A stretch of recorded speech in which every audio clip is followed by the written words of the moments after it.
Good evening. My name is Bill Barnett. I'm an economist here at Loyola. I would like to welcome all of you all in the name of the Loyola University Economics Club, who is the sponsor of this event. The purpose of this, the reason that we're here tonight, is that one of my colleagues, Walter Block, was the target of a vicious attack based on secondhand information, and Walter is here to reply to his critics tonight.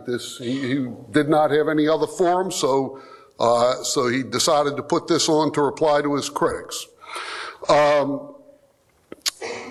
Just a little bit about Walter. Walter has a PhD in economics from Columbia University. He has published well over 10 books. He has over 300 articles in referee journals and in law reviews combined, although some of those have been accepted for publication and, it's just forthcoming, which is common. They just recently accepted and haven't quite made it into print yet. A word about our relationship. I've known Walter for about 8 years. During those 8 years, he's been an absolutely wonderful colleague. We have become close personal friends, and I know personally that Walter is a man of the absolute highest intellectual integrity. So, and then one other thing, the format, Walter's going to get up, make his presentation. When he's through, we have mics at the front for people to ask questions. One thing I would ask you, in the spirit of a preferential option for the critics, to let the critics come forth and get to the mics first before supporters of Walter. Thank you very much.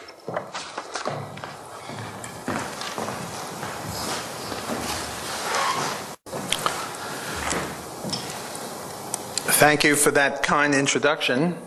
What I'm going to be doing tonight is making a few introductory remarks, after which I'm going to give the same speech that I gave at Baltimore at our sister university, Loyola College in Maryland. Won't be the exact same speech because I don't read speeches, I sort of speak from notes, but I have the same notes, so it'll be roughly the same. Then what I'm going to do is I'm going to elaborate on my very, very brief remarks that I made, not in my formal speech, but in the question period on racism and why do we have a black-white wage differential. After that, I will talk a little bit about the brouhaha that's been created around this speech. Let me start off by reading a little bit from John Stuart Mill's On Liberty. I don't usually do this. I only do it when there's a hostile audience, and I'm afraid that Loyola is a hostile place nowadays for me. It didn't used to be that way until the Diversity Task Report, but now it sort of seems hostile. So this is my way of disarming hypercritics or critics that won't listen. Well, let's listen to what John Stuart Mill had to say. This is from his book On Liberty. If all of mankind minus one were of one opinion, and only one person were of the contrary opinion, mankind would be no more justified in silencing that one person than he, if he had the power, would be justified in silencing mankind. Were an opinion a personal possession of no value except to the owner, if to be obstructed in the enjoyment of it were simply a private injury, it would make some difference whether the injury was inflicted only on a few persons or on many. But the peculiar evil of silencing the expression of an opinion is that it is robbing the human race, posterity as well as the existing generation, those who dissent from the opinion still more than those who hold it. If the opinion is right, they are deprived of the opportunity of exchanging error for truth. If wrong, they lose what is almost a great benefit, the clearer perception and livelier impression of truth produced by its collision with error. He continues, the greatest orator, save one, of antiquity, has left it on record that he always studied his adversary's case with as great, if not with still greater intensity than even his own. What Cicero practiced as the means of forensic success requires to be imitated by all who study any subject in order to arrive at the truth. He who knows only his own side of the case And now I'm reading more slowly because I think this is the crucial point. He who knows only his own side of the case knows little of that. His reasons may be good, and no one may have been able to refute them, but if he is equally unable to refute the reasons on the opposite side, if he does not so much as know what they are, he has no ground for preferring either opinion. The rational position for him would be suspension of judgment, and unless he contents himself with that, he is either led by authority or adopts, like the generality of the world, the side to which he feels the most inclination. Nor is it enough that he should hear the arguments of adversaries from his own teachers, presented as they state them and accompanied by what they offer as refutations. That is not the way to do justice to the arguments or bring them into real contact with his own mind. He must be able to hear them from the persons who actually believe them, who defend them in earnest and do their very utmost for them. He must know them in their most plausible and persuasive form. I'm not a lawyer, but I understand that before a lawyer goes on, what he does is he gets his law partners to be the other guy, and he doesn't tell his law partner to go soft on him, go easy on him. He says, kick my butt as best you can because I need the good preparation. Well, so it is in academia, I think. You students are cheated if you only hear one side of the issue. You're also cheated even if you hear both sides, but from the side of the person who disagrees, who doesn't do as good a job. Happily, at Loyola, we do have people who favor free enterprise. There aren't that many of us, but there are a few. So that you lucky people can hear a free enterprise argument from somebody, such as myself, who really believes in this stuff. Not just from some critic of the marketplace who is trying to be fair and give the other view.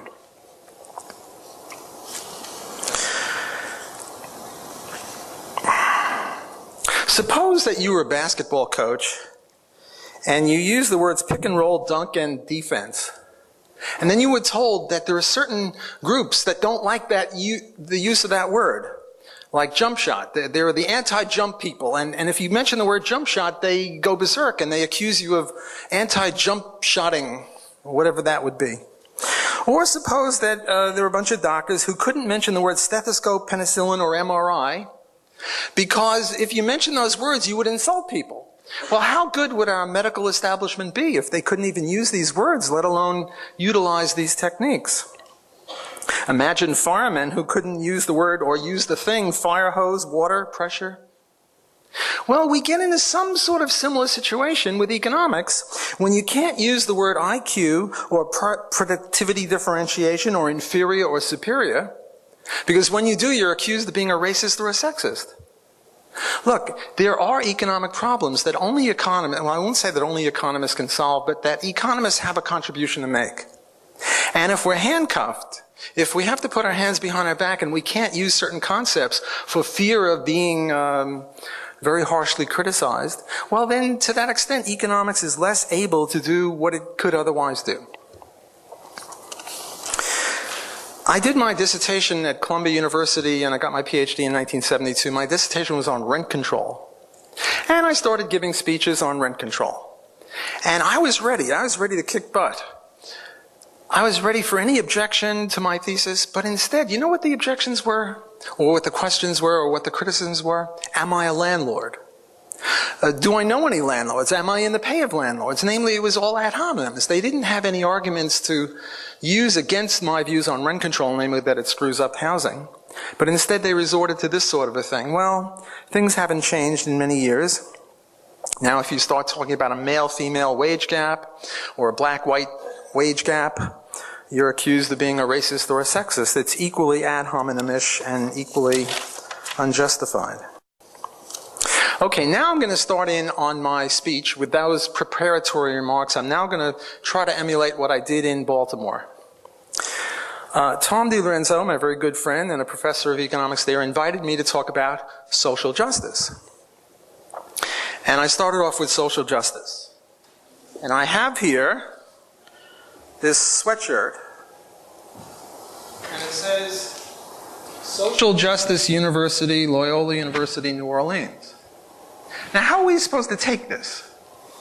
Well, there are two ways to take this. One, Loyola University stands for social justice, and what social justice means is what it usually means in the view of most people, namely egalitarianism, the view that there shouldn't be any rich or any poor, view that people are rich out of exploiting the poor, and the only way to get rich is to exploit the poor.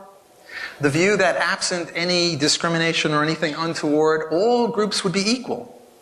We'd have the same proportion as doctors, lawyers, Indian chiefs, basketball players, plumbers, whatever.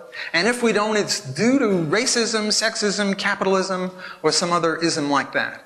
That's roughly what social justice means. But to say that Loyola University is a social justice university, I think implies that all the professors here and all the students buy into this doctrine. Well, I don't buy into that doctrine. I think that we ought to have not only diversity of race and sex and ethnic group and sexual preference and all that, but also diversity of ideas. Well, how can we have diversity of ideas if we're a social justice university, which means we have to buy into social justice? So I rejected that notion of social justice in Baltimore. I'm now giving the Baltimore speech. And what I said was, there's another way to define social justice, and that is justice on social issues, like discrimination, affirmative action, things like that. What is the view of justice on that? And if we define it that way, well then the entire Loyola community can be interested in social justice, and who wouldn't be interested in justice from whichever point of view you have on these issues. And that's the way I look at it. Of course, I'm really fooling myself because that's not what it means, but what the heck, you know, it's fun, I have to fool myself. Okay, so what I took in Baltimore as my lead-off point, or whatever you want to call it, my instance of social justice was the male-female wage gap. And the male-female wage gap, in the view of most people, is due to sexism.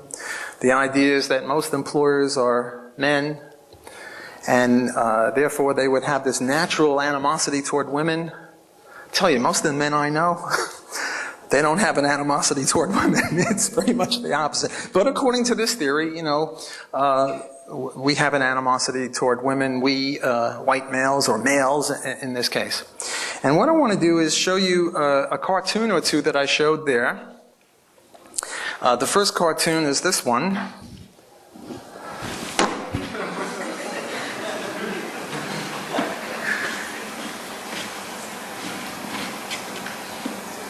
Boy, it's not really as clear as it could be, but is that the best we can do, Clinton? Okay, well, I've got other diagrams that are more intricate than that one, and I'm hoping that I can get a better focus. Okay, so that's one explanation of the male-female income gap. Here's another one. This one I didn't show, but it's, and this one says, I feel like a man trapped in a woman's salary. It's another way of saying the same thing. And here's yet another one, also one that I did not show in Baltimore. And this says there's a state lottery, and this week's... I guess I don't have to explain it. If you have to explain the joke, you're in trouble, you know, so you people are getting the joke, so that's good.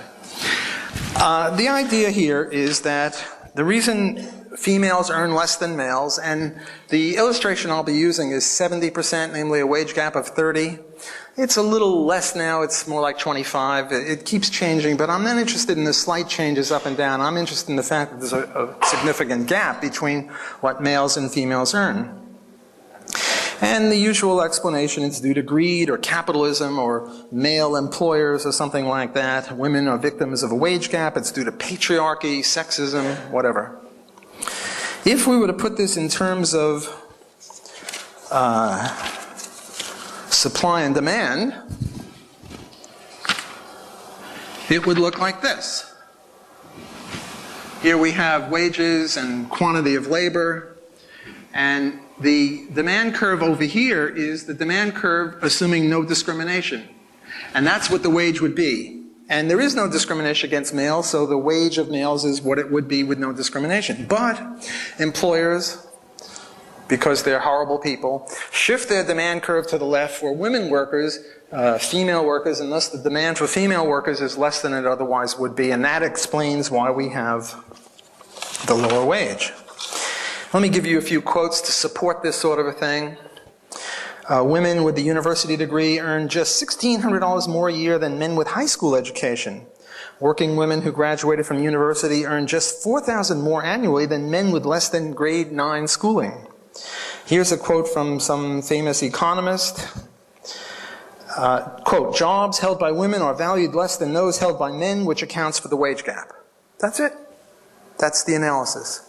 It doesn't get much deeper than that, but let me read a few more quotes. Here's one that says, the gender wage gap is about 18,000 for university professors. Women academics earn substantially less than their male colleagues, and it goes on to decry this and say this is a horrible thing. Here's another one, bias suggested in women's pay gap. I'm sure that if you had scissors and a little time, you could come up with dozens of things like that just in the last month complaining about this. Here's one from the New York Times given to me by my colleague, Bill Okander. You'll remember this one, Bill? Why is her paycheck smaller? And it has this wonderful graph, and it shows that women have lower wages in a whole myriad of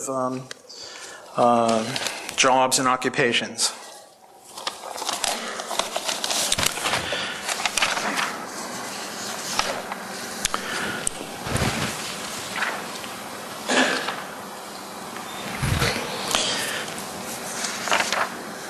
Okay, according to the typical argument, continuing again, this is an inequity. It cries out to the heavens for redress.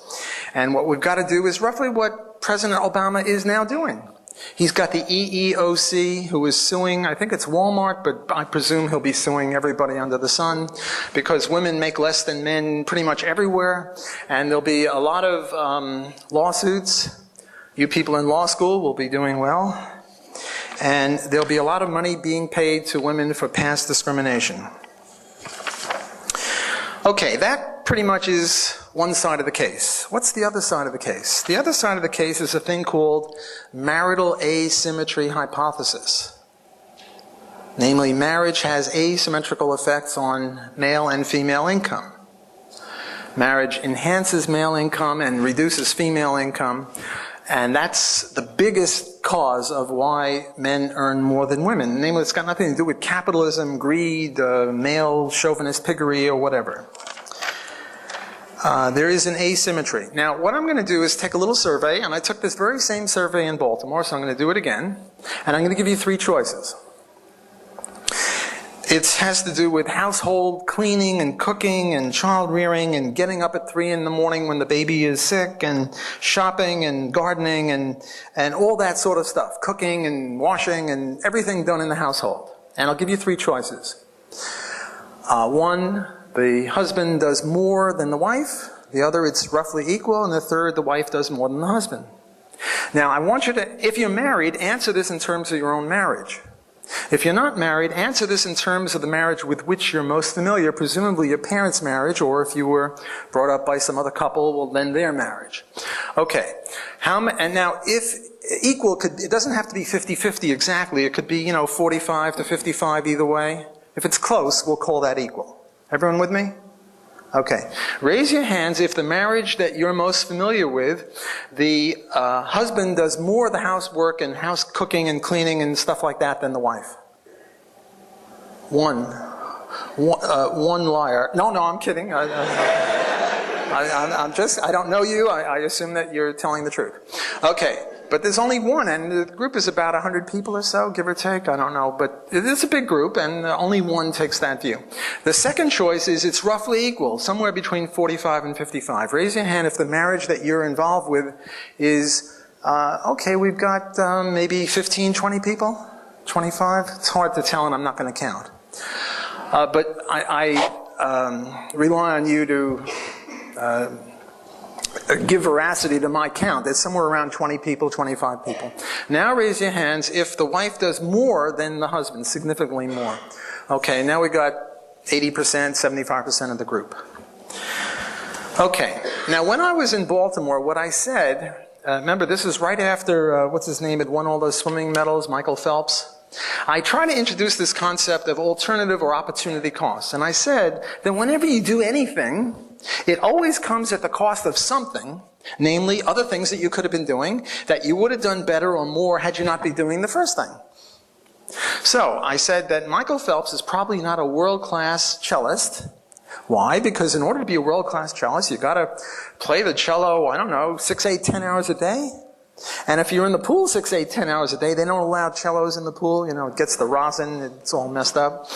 You just can't do it. Or you can't be as good a cellist as you would otherwise be had you not done the swimming. Now, maybe he's a decent cellist, but I guarantee he'd be a way better cellist if he didn't, you know, swim around all the time.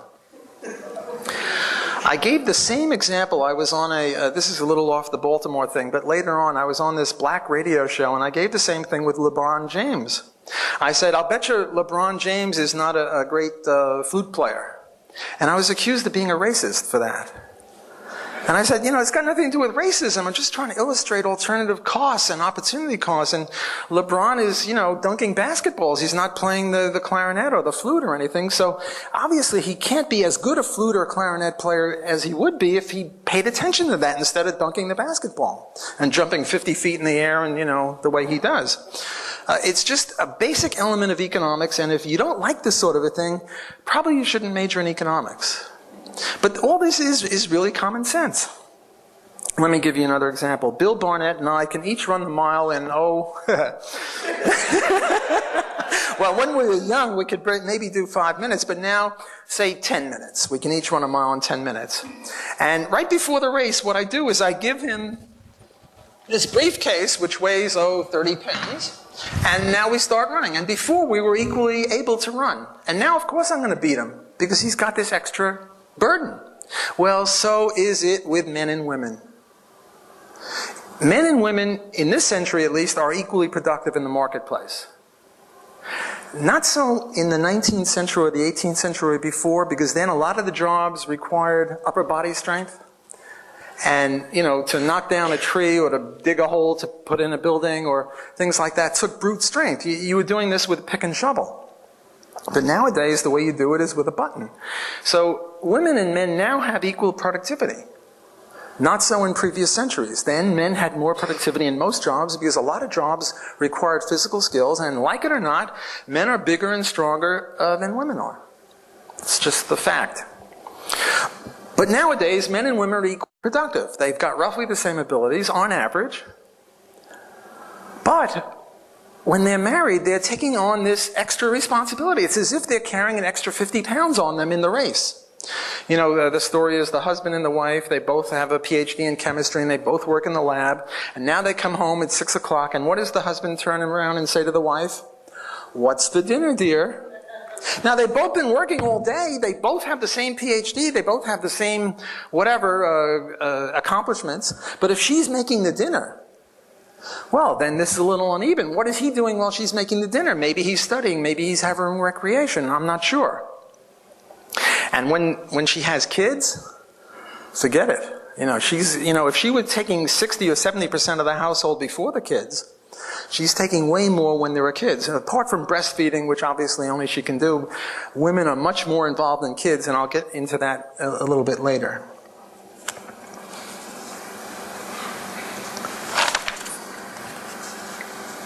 It's got nothing to do with sexism or anything. It's just a fact of nature that if you give one group a burden, one group who are otherwise equal, you give them extra housekeeping, well, something's got to suffer, like Michael Phelps, like LeBron James. Men pay more in car insurance rates. Got nothing to do with sexism. It's just because men have a worse record in getting into crashes. That's the way the market works. Men pay more for life insurance because they have a lower life expectancy. This would be the opposite of the sexist thing. I'm trying to say it's not sexism, it's just the market. It's just cost and productivity and things like that. Okay. Has any of this changed? People say, well, you know, Block, you're dated. Yes, it was true a while ago that there was an unfair division of household and child-rearing tasks between men and women, although I just took this 5 minutes ago, this survey. Here's what professional sociologists have to say. Quote, to their surprise, the sociologists discovered that the social and economic gains won by so many American women during the past decade have had remarkably little effect on the traditional gender roles assumed by the more than 3,600 married couples in their study. Although 60% of the wives had jobs, only about 30% of the husbands believed both spouses should work, and only 39% of wives thought so. No matter how large their paycheck, the working wives were still almost entirely responsible for the couple's housework. Husbands so hated housework, the researcher found, that wives who asked them to help out could sometimes sour the marriage. This isn't me speaking, this is sociologists. And, a synonym for sociologists is socialists. I'm kidding. There are a few free enterprise sociologists, so I'm just kidding. Got to keep it alive here. Here's another one. Experts say that the toughest occupation may still be that of working mom. Many women who are bringing home the bacon are still expected to fry and serve it too. Notice how clever that is. There really are relatively few couples where childcare and domestic work are truly shared, says a psychologist at the Manager Clinic. Even unemployed husbands do no more than 36% of the housework. Now that's a study in high stress and high shame. Notice the value judgment here. I give no value judgment. I'm just saying this is the fact. Later I'll say why it has to be that way biologically. Here's another one. Home status for career women. The people in the front of the room can verify that this is correct. Home status for career women, same, even if pay high, study says. Okay. More sociological insights. Here is promotion-seeking behavior in XYZ industry. The industry was, anonymously done. But it was reported in a book that I edited. And if you want any of these citations, please get hold of me later. What we're saying is that males have higher motivation to get a raise. Why? Because if you get a raise, then if the machinery breaks down at 3 in the morning, you got to get in there. And if you've got kids to take care of, you can't. So more men are trying to get these promotions. And especially with regard to married people, the difference is very big among married people. Here's some more evidence, if you will. Occupational primacy in this XYZ industry. Would you give up your job if a spouse's job required a move? 4% of the men said yes, and 53% of the women said yes. Spouse would give up job if respondent's job required a move. 92% of the men said yes, only 55% of the women. Respondent's job more important, spouse's job more important. You get the idea.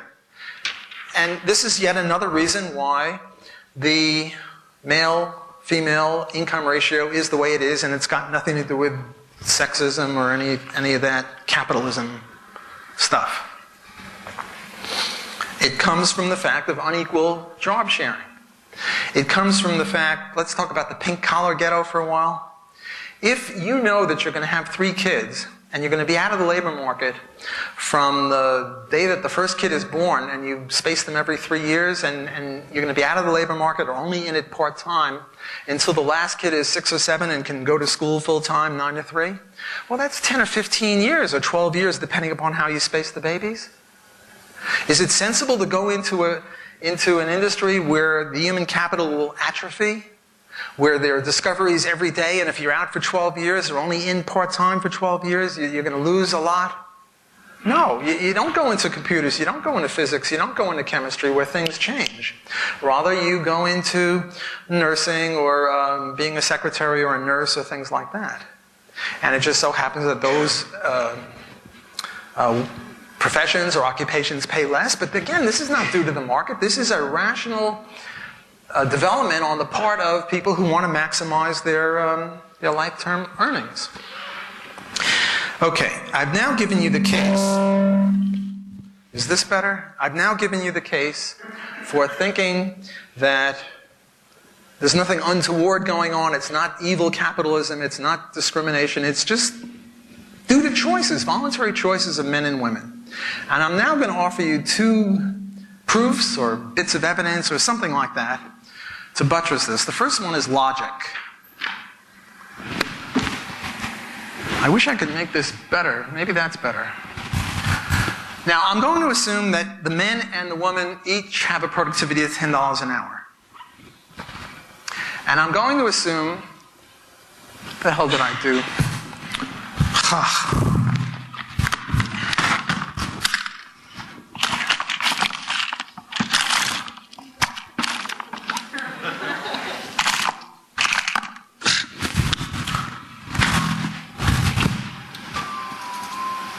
That should be a 7.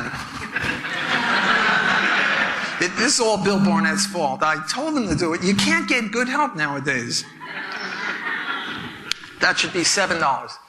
Why 7? Because the male-female wage ratio is 70%, or the gap is 30%, or at least those are the numbers I'm using to illustrate this. So I'm assuming that you have an equally productive male and an equally productive female, and that the male's wage is $10 an hour and the woman's wage is $7 an hour.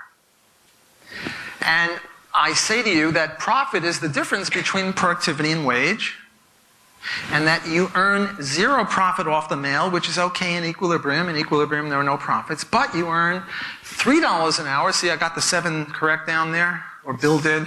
He just missed it up there. Now, I ask, is this sustainable?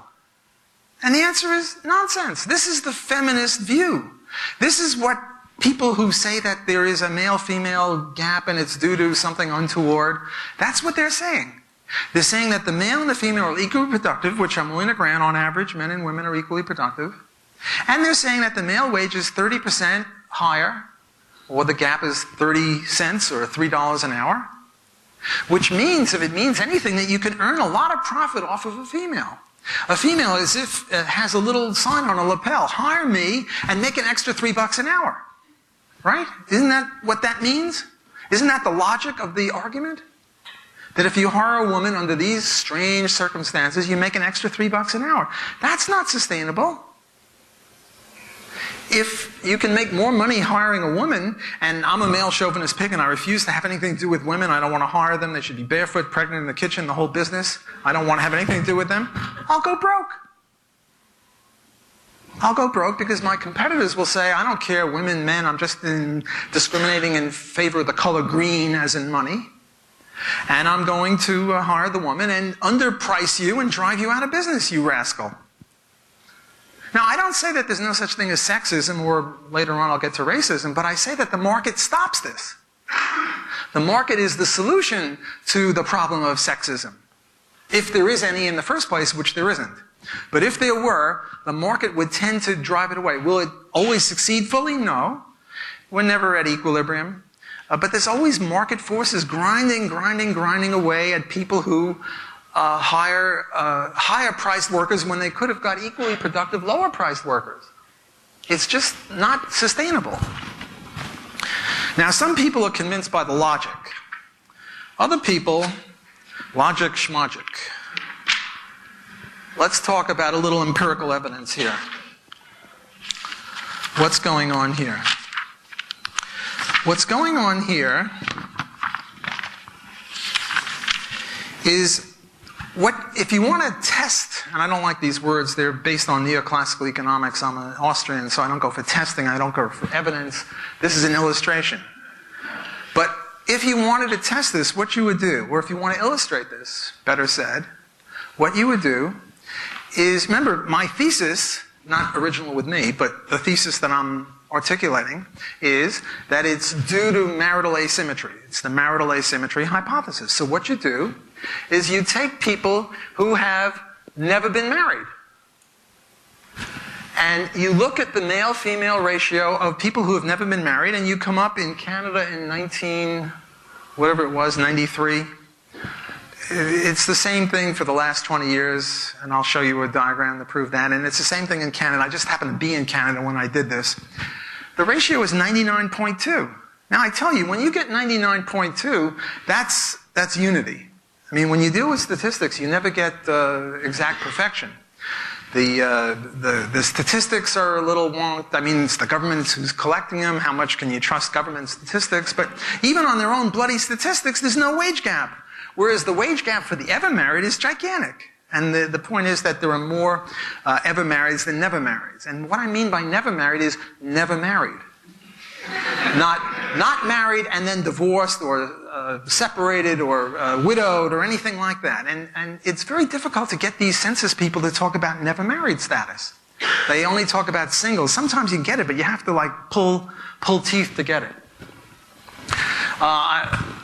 My co-author and I were in a competition with Walter Williams and Thomas Sowell, about whom I'll have a lot more to say later, as to who could get a higher ratio for females to males. And I think we beat them. we got 109.8.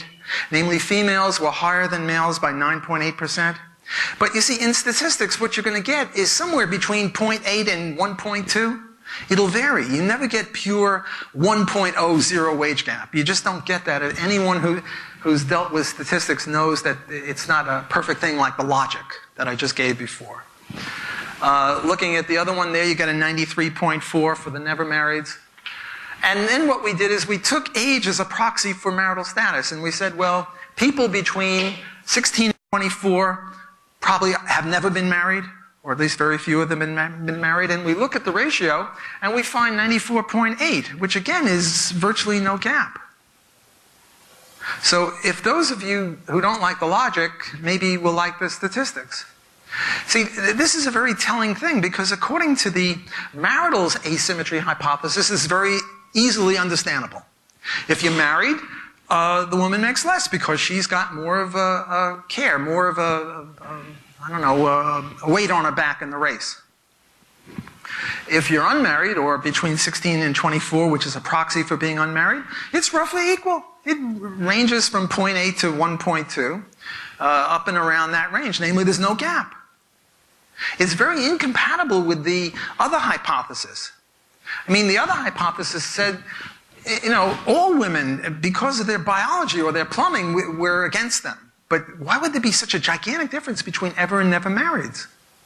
There wouldn't be on their theory. So their theory is got problems. Here's another one.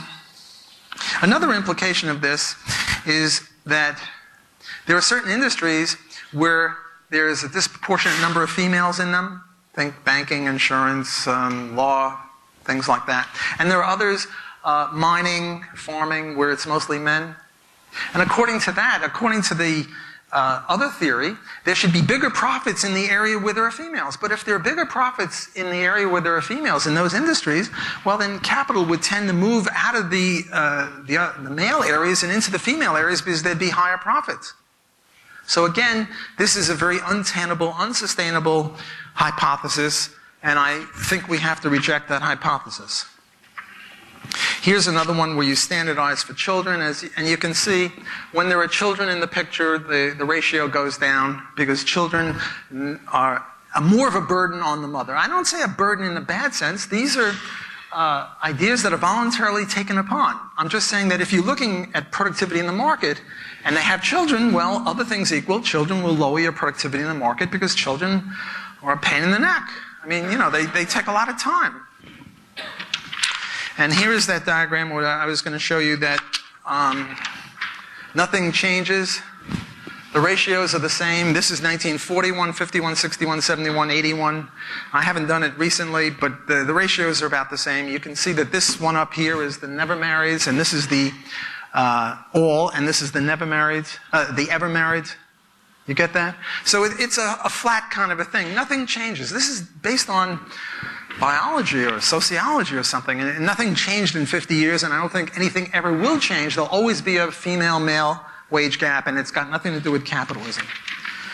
Okay, that's the end of my first subject, the male-female income gap. I'm now going to be a little bit more radical, and I'm going to talk about the glass ceiling.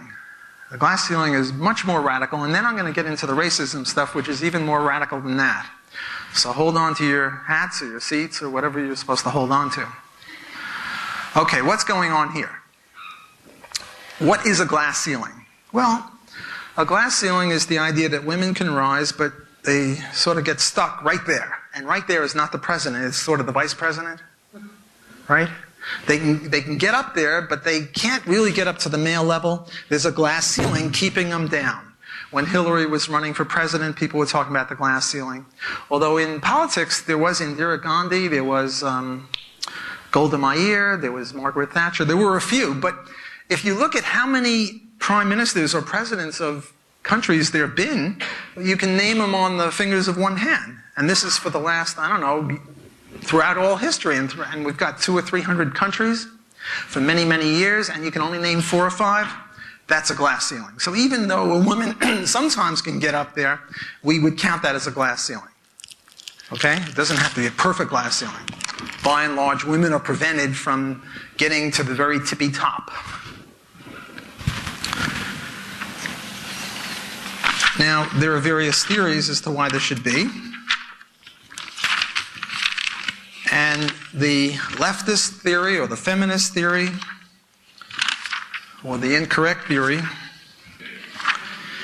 is that it's due to the usual standbys, the usual thing, it's a male plot, it's patriarchism or whatever. I want to offer a very different theory. But in order to introduce this theory, I now have to talk about a thing called sociobiology, sometimes called evolutionary psychology by wimps who refuse to call it by its original name because it's politically incorrect, but it means the same thing. Okay, let's talk a little bit about sociobiology. What's going on here? Sociobiology is the theory that we are the way we are now because of what it took to survive 1 million years ago when we were in caves or in trees. That's the theory.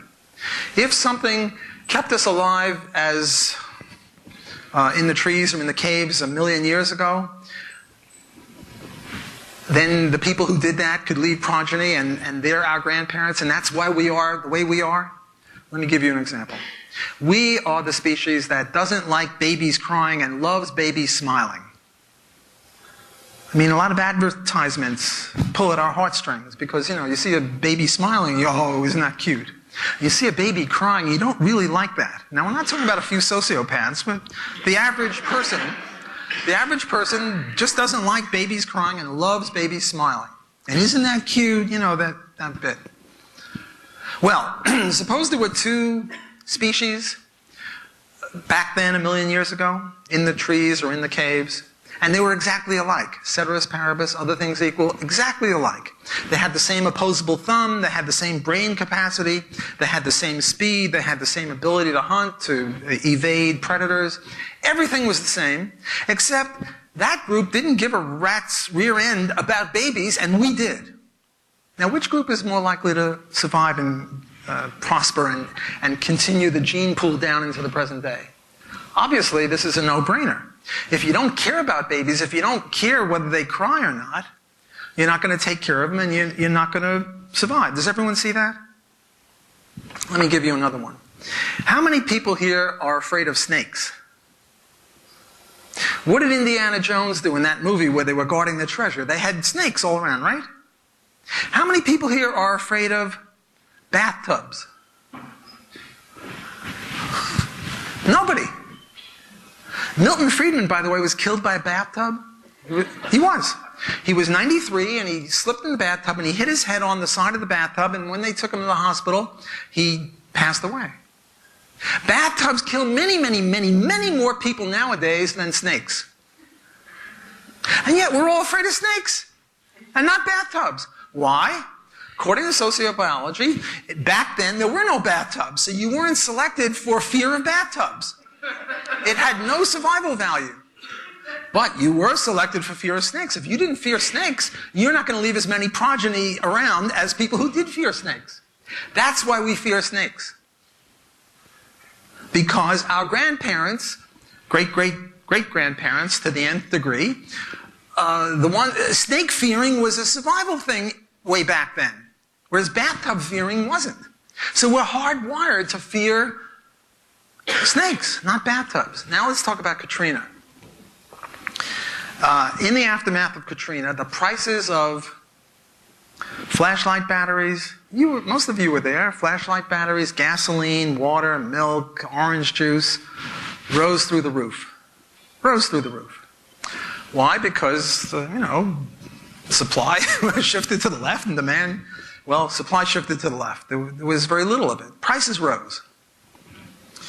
Governor Blanco said, this is price gouging, and we're going to put the price gougers in jail, and everyone was applauding. Yay, yay, put them in jail. Why is this?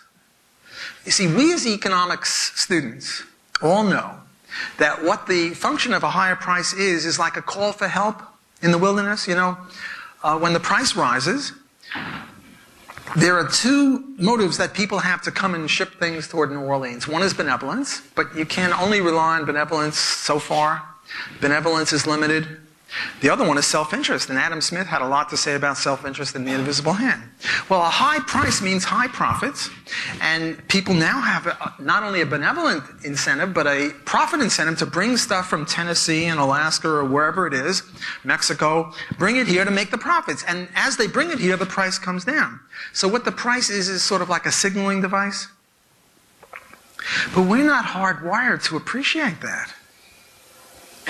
There was none of this market stuff a million years ago. A million years ago, the only way we could help each other was explicitly. You're sick this week, I'll help you. I'm sick next week, you help me. Right? People who didn't do that didn't get self-selected to live. So we do, we don't need good Samaritan laws. If we see someone drowning or by the road, we help them. The natural inclination is to help, as shown by the fact that there are still people coming down here to New Orleans to help us, volunteers to fix our houses and stuff. We all, except for a few sociopaths, and even the sociopaths, I don't much like Hitler and Stalin. They were bad guys. But the way I sort of come to grips with them is I say, well, maybe their genes were necessary to keep the human race alive a million years ago, because you need real vicious people to deal with the lions and the tigers then. I don't know if it helps you, but somehow it helps me reconcile the fact that we have mass murderers and rapists and other bad guys out there. Maybe it's sociobiological. They say to understand is to forgive. Well, maybe to understand is to not let it bother us so much that there are bad people out there. I don't know if that helps, and it's a little off the point. Let me get back to sociobiology.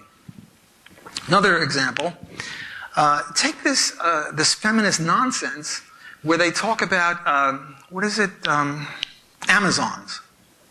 The Amazon women, they were tough, they were ready to kick butt, and, Suppose there was another group, just like us, same opposable thumbs, same head space, same brain, same ability in every which way, only they were Amazons, and we were patriarchs. This is why we have patriarchy, not matriarchy. They were matriarchs. Well, what does a matriarch do? In the matriarch tribe, what the women do is they go out and hunt. And when the saber-toothed tiger comes a-calling at the cave, it's the women that come out and meet him, and the men stay in the back of the cave where it's safer. Now let me tell you a little bit about the birds and the bees. The farmer keeps 1 bull and 50 cows. He doesn't keep 50 bulls and 1 cow. Why? Because 1 bull can do the business. You don't need the other 49. The other 49 are good cannon fodder, but you don't really need them. Look, in World War II, Germany and Russia kicked the crap out of each other. At the end of that war, there were hardly any men between the ages, 15 and 60, who were around and capable of doing the business. And yet the next generation is as if they never disappeared. Imagine if the war was fought by women, and now there was no woman between the age of 15 and 40 alive. Would there be a next generation in Germany and Russia? No. Women or female cows are the limitation on biology, not men. Men are good cannon fodder. We're not needed that much. Women are the precious commodity, biologically speaking. So if you had this tribe that were matriarchs and Amazons and the women were fighting, well, do you think they're going to last? No.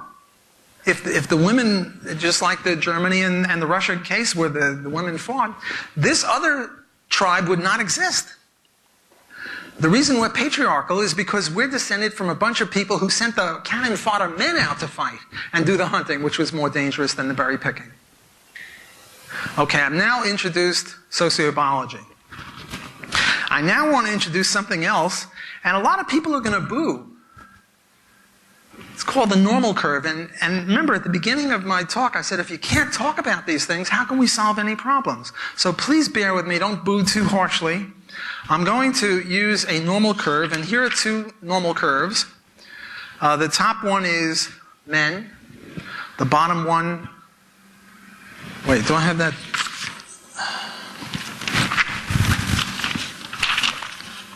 The top one is men and the bottom one is women. This is my freehand drawing of it. Here is a real one, an honest, a good, actual bell curve. But what it shows is that let me put it this way because I think you can illustrate it more easily, that women are God's or nature's or biology's insurance policy. They're all clumped toward the middle, whereas men are God or nature or whoever you believe is responsible for this stuff, crapshoot. The women are all bunched toward the middle, the men are all over the lot. Now, let's look at this end A and B. If you were to go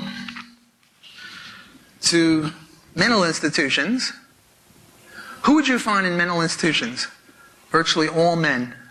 Namely, at that many standard deviations below the mean, where mental institution types hang out, virtually all men. Oh yeah, there's a few Lizzie Bordens, there might be one or two crazy women, but most of them, pardon to Thomas Oz, my buddy, most people in mental institutions are men. If you look at homeless people, yes, there's a woman who's homeless, but it's virtually all men. If you look in prisons, you go to the prison. My colleague Dan D'Amico is an expert in the economics of prisons. He can attest that virtually all prisoners are men. Oh, there's a few women, but 95, 98% of all inmates are men. If you go to the graveyard, okay, well, there it'll even out. But if you go to the graveyard and look at people who died before their time, say 40 years or younger, all men, virtually all men, I'm exaggerating. Well, look, if we're going to have a normal curve which is symmetrical, and you have a preponderance of men at A and women at B, well, then you have to have the same preponderance of men at C and women at D. Namely, out there on the right tail. The men also have to outnumber the women. If you look at Nobel Prize winners, except in wussy areas like poetry where they'll give it based on God knows what, the award. But if you look at math or economics or medicine or biology or chemistry or the Fields Medal in math, it's all men. Because when you get into 3 and 4 standard deviations above the mean, there are no women. Virtually. Virtually no women. In chess, grandmasters, it used to be, I follow chess, I play it a little bit. I'm a little bit better than a wood pusher. I have an 1800 rating, which is sort of pathetic, but at least I know the moves. It used to be that out of the 500 top chess grandmasters, there was one woman. Then came the Polgar sisters, P-O-L-G-A-R. These were phenomenal women. There were 3 Hungarian women. And the worst of them was ranked 300, and the next one was ranked 200, and the best one, Judith Polgar, was ranked like 35th, and this was amazing. Because before that, there was never any chess grandmaster. Now, chess doesn't take any upper body strength. But when you're talking 4 standard deviations above the mean, or 3 standard deviations above the mean, you're going to get a Polgar sister every once in a rare while. That's why we have a glass ceiling. Now, there are sociobiological reasons why it has to be this way and it can't be the other way. Suppose it were the other way. Suppose that it was the females that were God's crapshoot and the males were all toward the middle. Well then, the people at B are incapable of bearing children. They're too busy being the long historical equivalents of people being in the jails or in the mental institutions or that. Again, if there were 2 societies equally able in every other way, only one was ours and the other was this other society where the bell curves were inverted, we'd beat them out. That's why we're here, because we beat them out, if ever there were any. This is sociobiological theory. So, again, the fact that, oh, here's one more I forgot to give. I must do this. Here's this thing from USA Today, and it goes 40-0. 5 actresses face down the big 40. This is 3 or 4 years ago. We're talking about Meg Ryan, Susan Sarandon, Julia Roberts, Naomi Watts, Halle Berry, Catherine Zeta-Jones. And what it says is, Nicole, Naomi, Catherine, Halle, and Julia could force Hollywood to grow up. Now, what does this mean?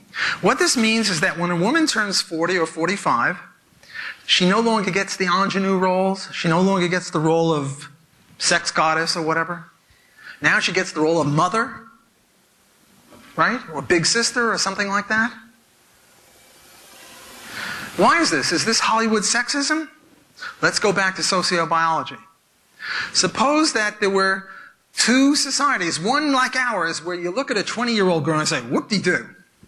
Most guys do that. I hate to clue you in, but that's what they do. That's our society. But in this other society, they see a 65-year-old woman, they say, oh, wow, got to get that 65-year-old woman. Oh, here's a 20-year-old, oh, not ripe yet.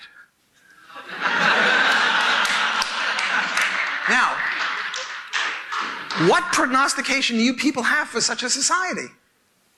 They're not going to have many babies, right? Because getting back to the birds and the bees, when you're over 40, you can't have kids anymore. And societies that revere the sexuality of women that are 50 and 60, look, they look pretty good to me. I'm 67. These women are 45. They look pretty good. But a society based on that will not survive. Our society beat them. Let me give you one more example. There was this case where two actors, very, very good-looking actors, but not famous, actors as good-looking as George Clooney, Tom Cruise, and Robert Pattinson. I don't know who these people are, but somebody said that they're the sex role models. On the one hand, and Britney Spears, Paris Hilton, and my favorite Marilyn Monroe, which dates me a little bit. Two very good-looking actors, a male actor and a female actor. They were given the same script and let loose on a college campus, and the script was, and they would each go up to a member of the opposite sex, and they'd say, hey, I've got this motel room over there. How'd you like to spend 2 hours with me doing what comes naturally? Guess what the results were? The woman got about 98% yeses. The man got 2 or 3. Why is this? Well, sociobiology. Women have only got eggs from age, 14 to 38 or so, times 12 is a couple hundred eggs. Men have got a lot more sperm than that. Men are much more willing to give them out indiscriminately, to share them because they're cheaper, because you've got a lot more chances at life than women do. Just biology. This sociobiology explains a lot of male-female interactions. It's based on biology. It's not based on capitalism or anything like that. It applies in every culture. I mean, in the communist culture, I'm sure that the 50-year-old women were not the sex goddesses.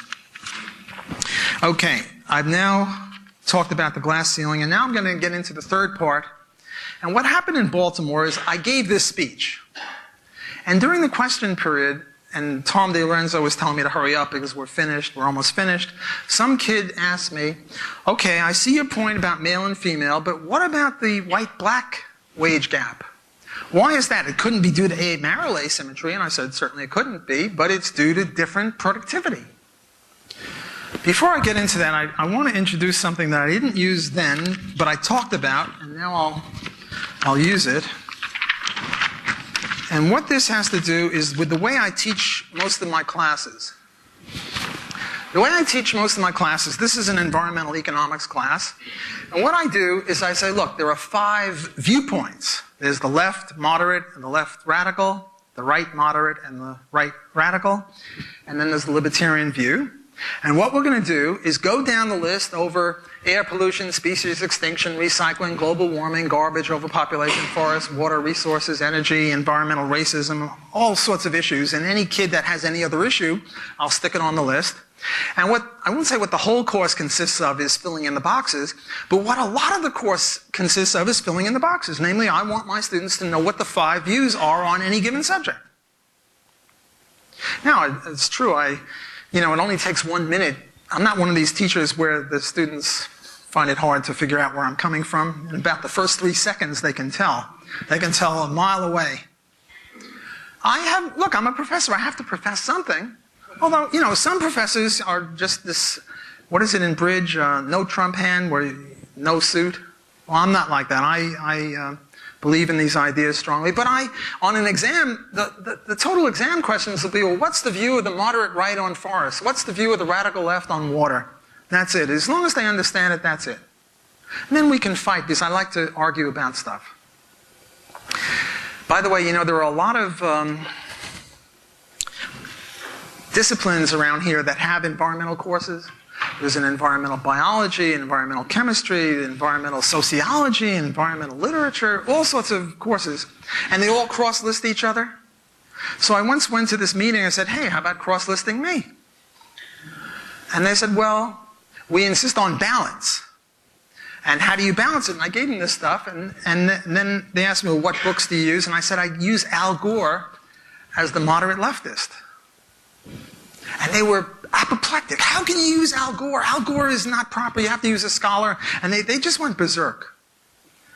And I said, okay, well, give me bibliography. I'll look, and maybe I'll... And by the way, I sent them an email. How do you guys balance your courses? Guess what they said? They never replied. Evidently, they don't balance their courses, but they don't want to cross-list with me. Productivity. Because if blacks had the same productivity as whites and were paid less, then there'd be profit opportunities to hire black people, and that could never last for the same reason as females. And then they said, well, why do they have lower productivity? And I said, well, there are two theories. Today I'm going to give 5. Then I only had time for 2. I'm going to give you many more now, as soon as I finish this. And the 2 I gave were, well, here is the politically correct one, which I think has got some truth to it, and it's a vestige of slavery, and because of Jim Crow laws, and because of discrimination, and because of bad inner schools, and maybe bad diet, and things like that. And what's the other theory? Well, I said there's Charles Murray and Richard Herrnstein have this book called The Bell Curve, and their analysis is that blacks have a lower IQ than whites, and that's their explanation.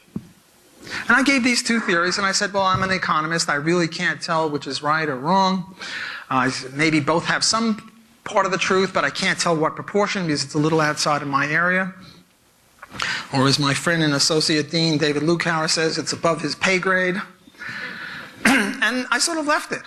And then I went off, and then later on I'll get into the brouhaha that erupted. But that's all I said. Now what I'm going to do is to go into other theories. Other theories as to why black productivity is lower than white productivity. So I gave you the first 2, slavery, Jim Crow, discrimination, diet, poor schools. The second one is IQ. The third one is from my friend and co-author, Walter Williams. And what he says is the reason that blacks have lower productivity is because of the government. The government has various policies that hurt everyone, but disproportionately hurt black people. For example, minimum wage, unions, welfare, public housing, things like that. Let me just talk about welfare a little bit. You know that story about the frog? You throw the frog into the boiling water, it jumps out. You throw the frog in the cold water, it stays there, and you heat it up slowly, and the frog stays there because its metabolism is not capable of discerning the difference, and it boils. Slavery was not strong enough to break up the black family. Slavery for the black family was like hot water. The black slaves jumped in, and they jumped right out, and they didn't much like it. The intactness of the black family and the white family in 1910 and 1920 was roughly the same as the white family. The same very, very low rate of illegitimacy, the same rate of divorce, give or take a percentage too. What happened in the some people call it a civil war, I call it a war of northern aggression. But what happened in the late 19th century was there were letters in the black newspapers, Joe looking for Louise, we were in this plantation, where are you? And the black family was very strong. Slavery didn't stop the black family. The black family was just about as intact as the white family. Slavery was like boiling water. Then what happened was welfare. This rotten person, what's his name? Lyndon Johnson, started this. I'm in polite society, so I'd say worse things about him. What he did is started welfare, and welfare is like cold water on the frog, and it screwed up the black family immensely. According to the Moynihan report, in 1965, 23% of African American children are born out of wedlock. Today, the figure for the entire American population is 38%, and 70% for African Americans. Look, when you have an illegitimacy rate of 70%, you can almost say there is no family.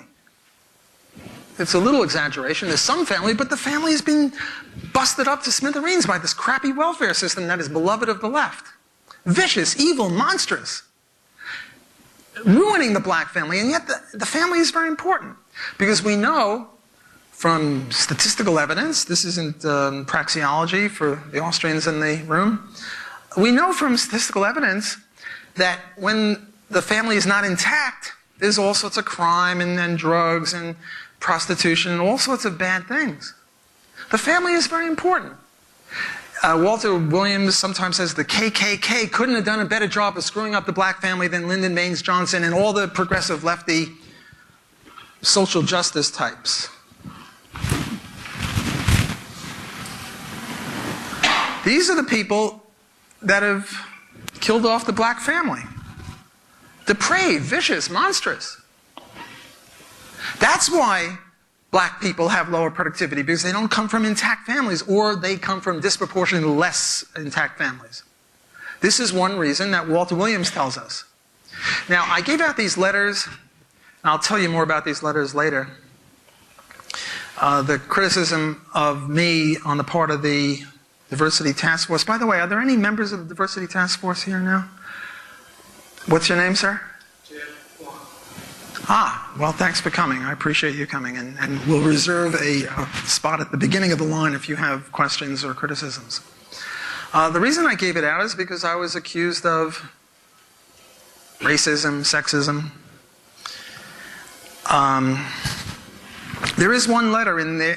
So what I did is I called upon my ex-students to write letters saying whether I'm a racist or sexist, especially students that have had me 3 or 4 times. And one of them was a little upset. A young black female student was upset because I mentioned that Walter Williams was a black person.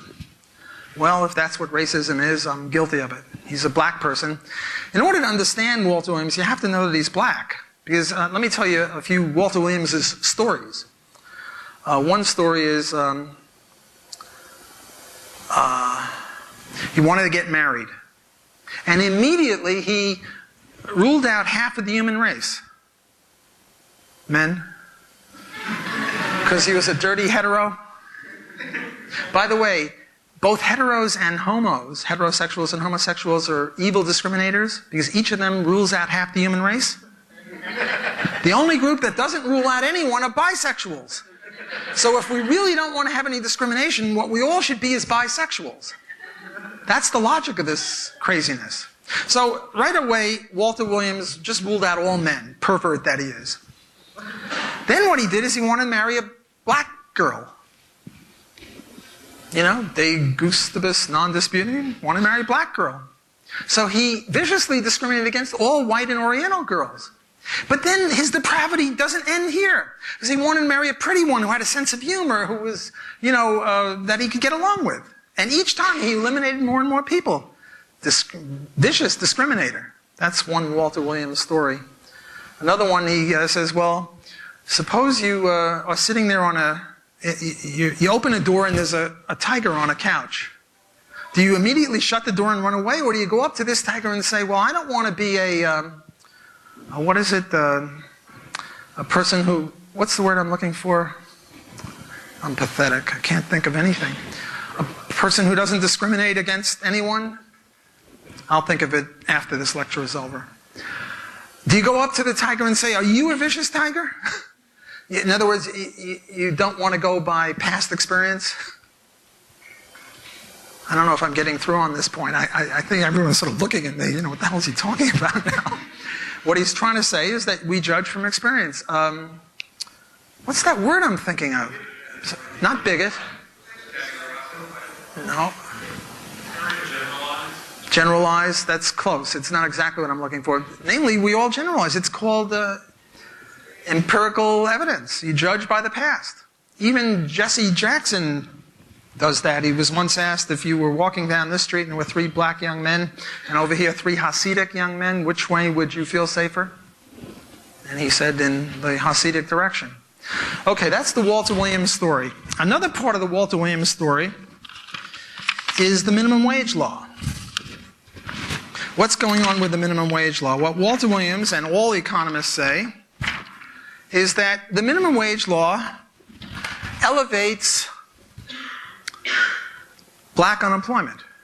Not just black unemployment, the unemployment rate of anyone with lower productivity, as indicated by by this one over here.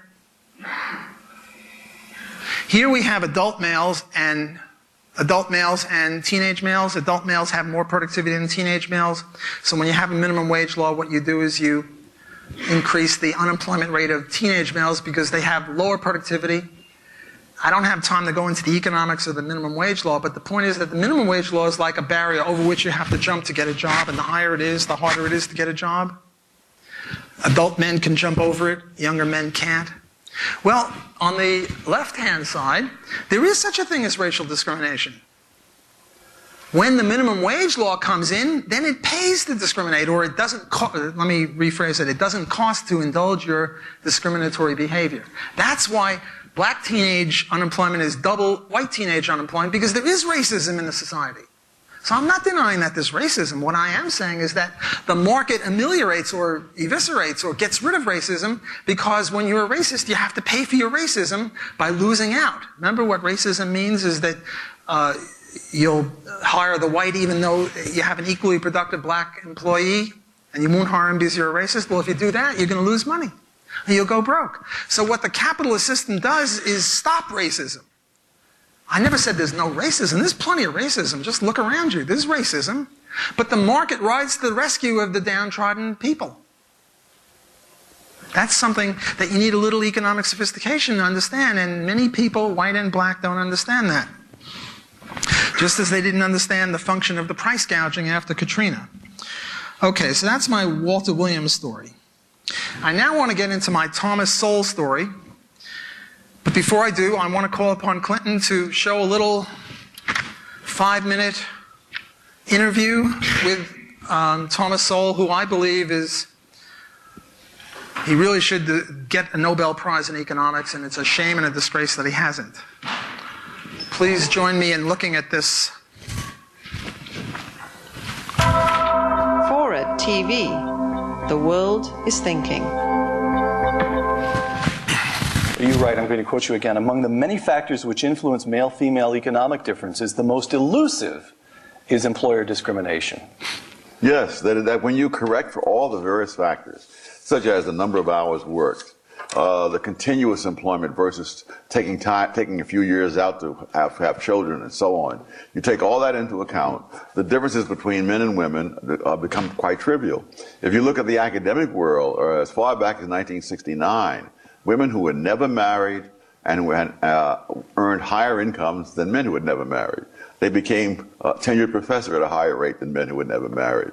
And then later on, if you look at the general population, if you take the women who are past the childbearing years and who work continuously, their incomes were higher than men who would work continuously, and so on. So the difference is that not that the employer is paying them differently, but that they have different characteristics. So the central variable in explaining economic differences between men and women is not employer discrimination, not the rise of feminism.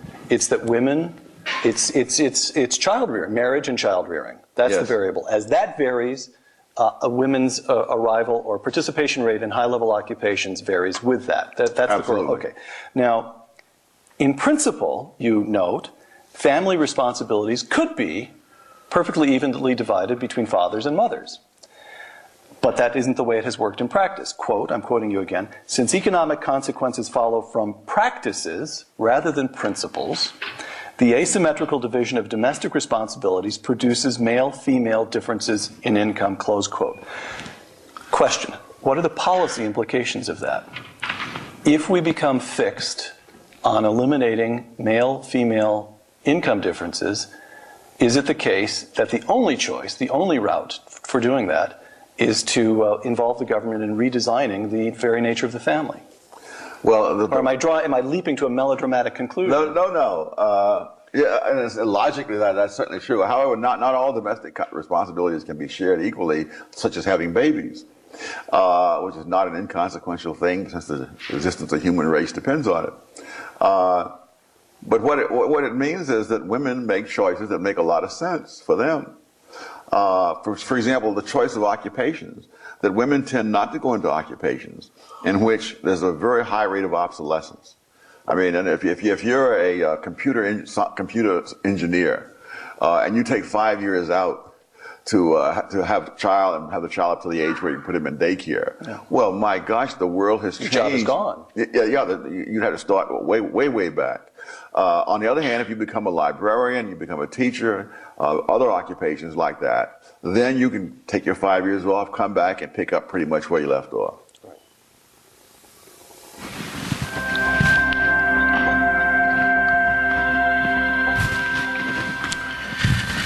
Thomas Sowell's newest book is a book called, what's it called?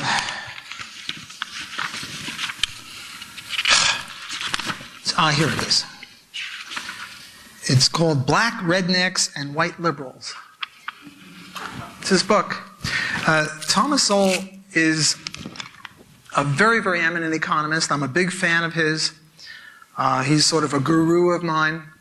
He's called an Oreo cookie because he, I don't know, acts white or something, which is part of the problem of the black culture, that if you act white by being, being studious, the other kids beat you up.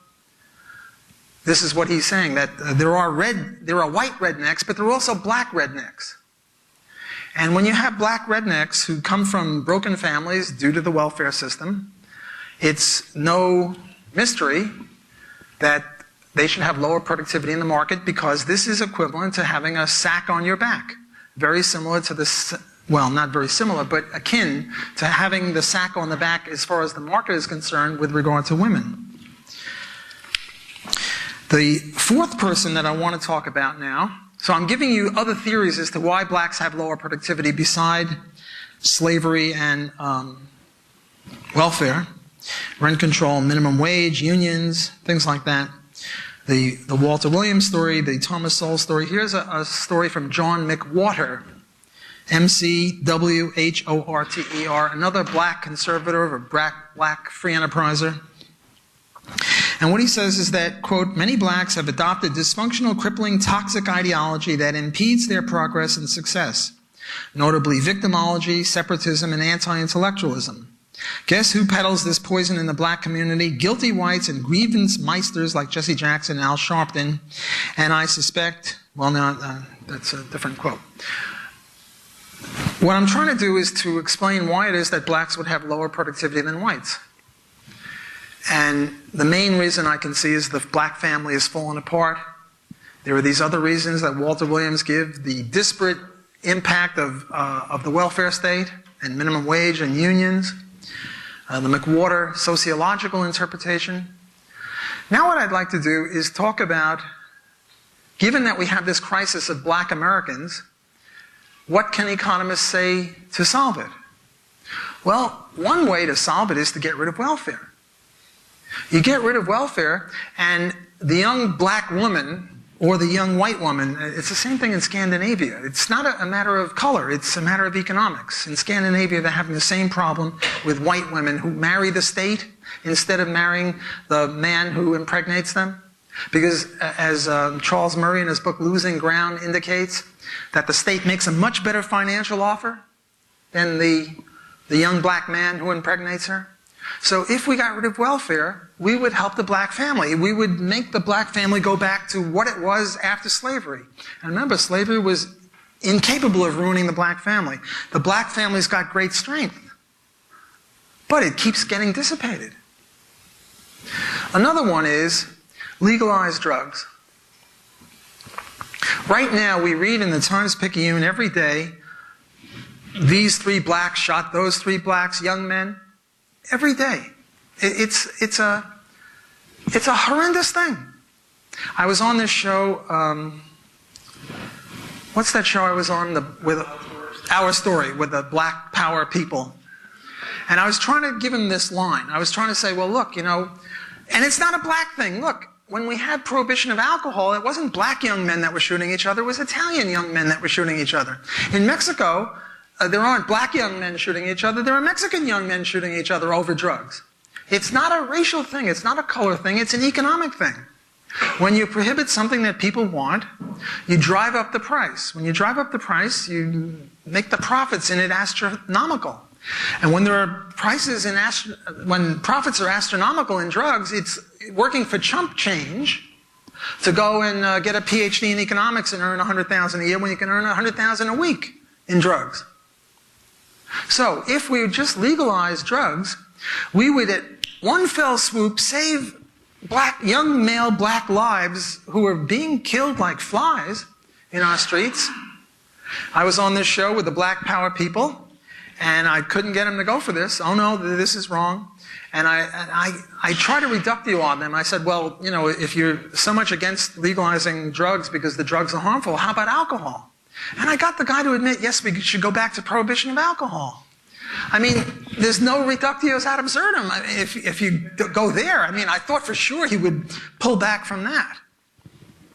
So I earnestly and honestly want to address the problem of black people, and I see that they do have a problem, unlike females who make less money. I don't see that as a problem. I think that is a voluntary choice. And as Thomas Sowell said, women who have never been married earn the same as men who have never been married. So I don't see that as a crisis. But I see the black situation as a crisis.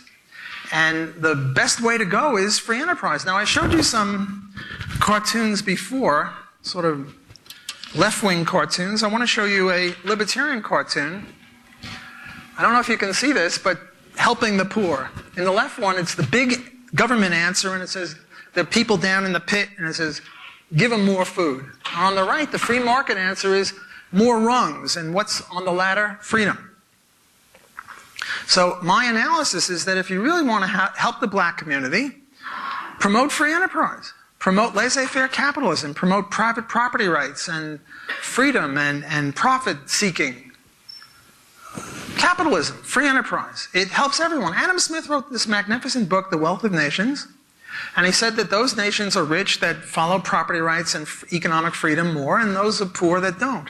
Well, what's true for nations is also true for peoples. If you don't do it with people, look, the Soviets were smart. They're just as smart as us. They got people to the moon. Most of the chess grandmasters are Russian. And yet their economy was pathetic because they renounced capitalism. Capitalism is the way to go for the black community, the white community, whites, blacks, maroons. I don't know if there are any maroons, but if there are, capitalism is good for Martians, if we ever discover Martians. Okay, I'm now finished with the third part of my talk, and I'm now going to get into the fourth part. The fourth part is the brouhaha that erupted as a result of my speech in Baltimore. The first shot across the bows was Father Linaney, S.J., who wrote a letter saying that Bloch's speech was a disgrace. I'm just putting words in his mouth. If you're interested in these, just email me. I'm wblock@loino.edu. Just email me for any citations or support of what I've been saying. So what Linaney said is that many in attendance found of some of Professor Bloch's comments both insensitive and incorrect and have shared their concerns. We favor open dialogue, but Bloch went too far. I'm putting words in his mouth, but that was the gist of it. The second one was the Loyola College Economics Department. And what they said was I was wrong because when you do an econometric study, and I think one of my colleague, John Levendis' students, Ann Longman, is she here? Ah, there she is doing an econometric study on this very subject. I paid her $5 to, no, I'm kidding. I didn't pay her $5 to come up with the right results. But what some people do in econometric results is what you do is you put more and more variables in to try to explain the gap. You put, I don't know, continuous service in the labor force, schooling, things like that. And then you can only explain so much of it, and there's always a gap. And what these economists who ought to have their PhDs taken away from them said, well, the remainder, the unexplained part, the E, is racism or discrimination. Well, that's just a silly mistake. So that was so much for the economics department, which is also apologizing for having me come there and speak. The third one is the diversity task force. Now this is, I mean, you know, the first two, it's Baltimore. What can you expect, Maryland? You know, they're a bunch of northerners.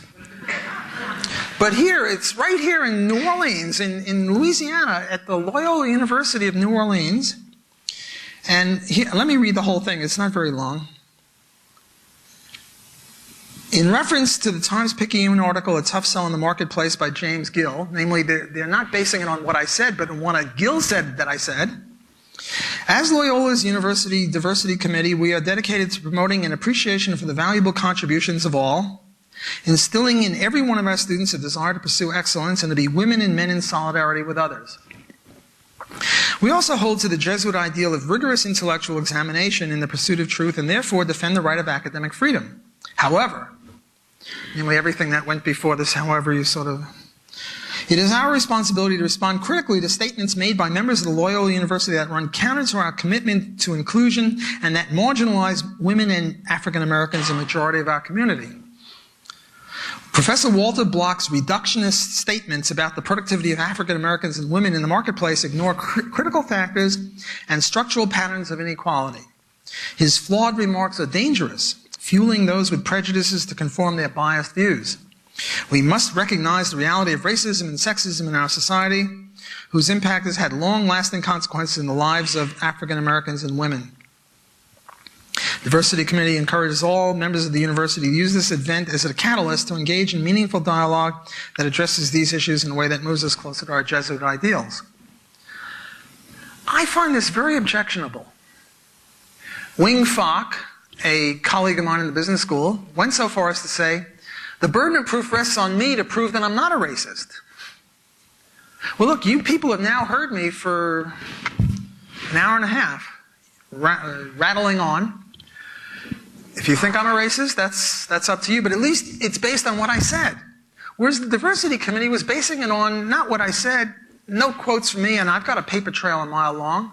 If they wanted to pin me as a racist, what they could have done is gone to my articles, and I have a whole book out on this stuff. I must have 25 articles on the stuff I've been talking about. They could have combed it and said, aha, smoking gun here, racist there, sexist, whatever. They didn't do any of that. They just said this, which was based on second or third hand information. Now, I think Wing Fock is terribly wrong. He turns justice on its head by saying I have to prove I'm innocent instead of they have to prove me guilty. Imagine if someone accused you of something and said, well, now you have to prove you're innocent. No, the burden of proof is always on someone who says you're guilty of something. You raped somebody. Prove you didn't. A little tough. But suppose that Wing Fock is right. Suppose that the burden of proof really did rest with me to prove that I'm not one. Why didn't the Diversity Committee have the decency to come to me and say, look, we think you're a racist.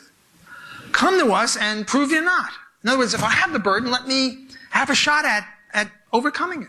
No, they didn't do that. They just wrote this. They didn't have the decency to ask me, is what James Gill said about me true? I find this problematic, put it that way.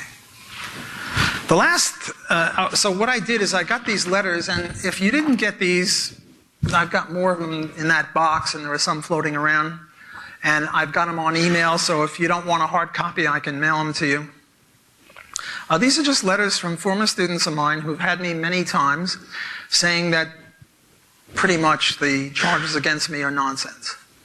One last thing that occurred was with this woman, Isabel Medina, who is a professor of law at our school, and she and I got into it, and she kept writing, Block, you have no right to say that what you say, that you speak for the whole community. And I said, huh? I never said that I speak for the whole community, that my views are shared by all the professors. And she said, yes, you did.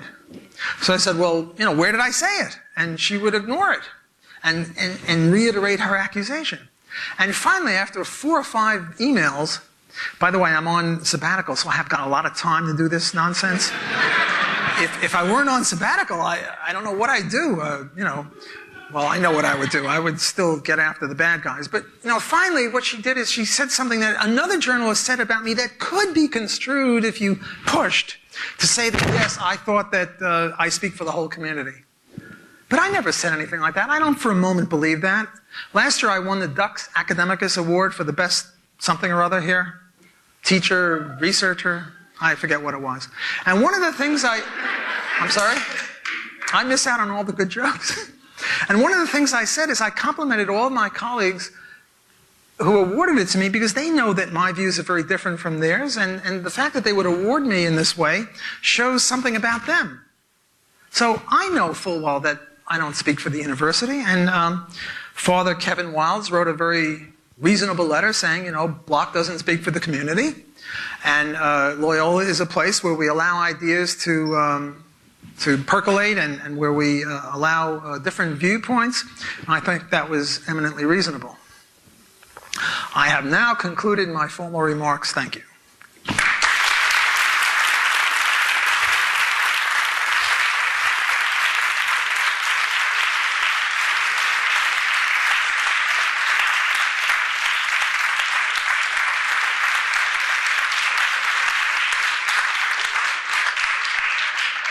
Okay, the microphones are here.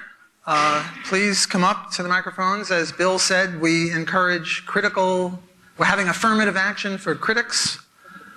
So people who are critical of me, please line up first. And I don't see any mass exodus to the speakers. So anyone, questions, comments? One clarification. You put the letters in, were there some that you got that you didn't include? No, every one that I got I included. And I told you there was one that was critical by Barbie Free, not about her, but she was reporting on Rochelle Washington, this young black girl who was upset at me because I mentioned that Walter Williams was black in class, and that's the extent of my racism in those letters. Yes? Hi. My question is, do you think it's women themselves who are at fault for the 30% wage gap because they value their own productivity less than they should? No, I don't think it's women's fault any more than I think it's Kobe Bryant's fault for not being a world-class chess player. Or I don't know, Yo-Yo Ma is a lousy basketball player. Yo-Yo Ma is the famous cellist. It's just a function of alternative costs and opportunity costs foregone. Whenever you do something, you must necessarily handicap yourself in something else that you could have done better, but for the fact that you did this. Now, a lot of women get married and have children. I don't see anything wrong with that. Thank God they do it, otherwise we wouldn't have a human race. But in doing that, they take upon tasks that handicap them from doing other things. They are less good at other things because they're doing this. But that goes to anything. I mean, anything. Literally anything. Anytime you do anything, you incapacitate yourself in other areas compared to what you could have done in those areas had you not done the first thing. Do I think that women who do this are blameworthy? No, not at all. Let me just add one more thing before you continue. I have a daughter who's very, very smart. This is a dad bragging about his little girl. She was the valedictorian in high school. She was the smartest kid in grade school. She did beautifully. She got 1 B+ in college from an idiot teacher who didn't. And now she's getting a PhD in neuroscience. She's very bright. She tells me what she's doing. I don't understand the first word. Very, very bright. But as she gets up there, there'll be fewer and fewer females that she's going to be competing with. I don't know if she'll succeed. I always encouraged her. Now, in these letters, I list all the co-authorships I have with females. Many, many. Namely, I'm trying to promote the career of my female students, the careers of my female students, by co-authoring articles with them, getting them into law reviews, getting them into academic publication. So I'm trying to promote the career of all of my students, men, women, whites, blacks, it doesn't matter. But still, there's this glass ceiling. My second question is the example that you gave at the beginning of your talk with the responses in the survey that both men and women gave to whether they would leave their job in place for a spouse or if a spouse's job was more important, whatnot. Would the responses in that survey be different if the wage gap didn't exist? For instance, if women did make on par what their male counterparts made, wouldn't women per se value their jobs just as much as men? I surmise, although this this hasn't been done, and this would be a great research paper for someone to do, a good master's essay or a PhD thesis. I would expect, I have a hypothesis that if they did that, only they broke it down by marital status, ever and never married, they would find that the never marrieds were identical to the men. Namely, they had the same views, although they couldn't have their spouse because they're never married. So that wouldn't work. But in terms of seeking promotion and seeking, not taking years off of the labor force, as Thomas Sowell said, if you look at women who've never been married, their market capabilities are equal to men who've never been married. So it's marriage that's the key. But I'm not against marriage. I'm married. My wife is a woman, There's nothing wrong with getting married. I'm in favor of marriage. Indeed, my analysis of the black plight is that not enough black people are married, that you have too much illegitimacy, broken homes, and, so I'm not against marriage. I don't want anyone to interpret me as saying, well, marriage is bad. Marriage is good, but you have to realize that when you do anything, including getting married, it's at the cost of something else. What's this other thing? Well, among them is not being able to earn as much money.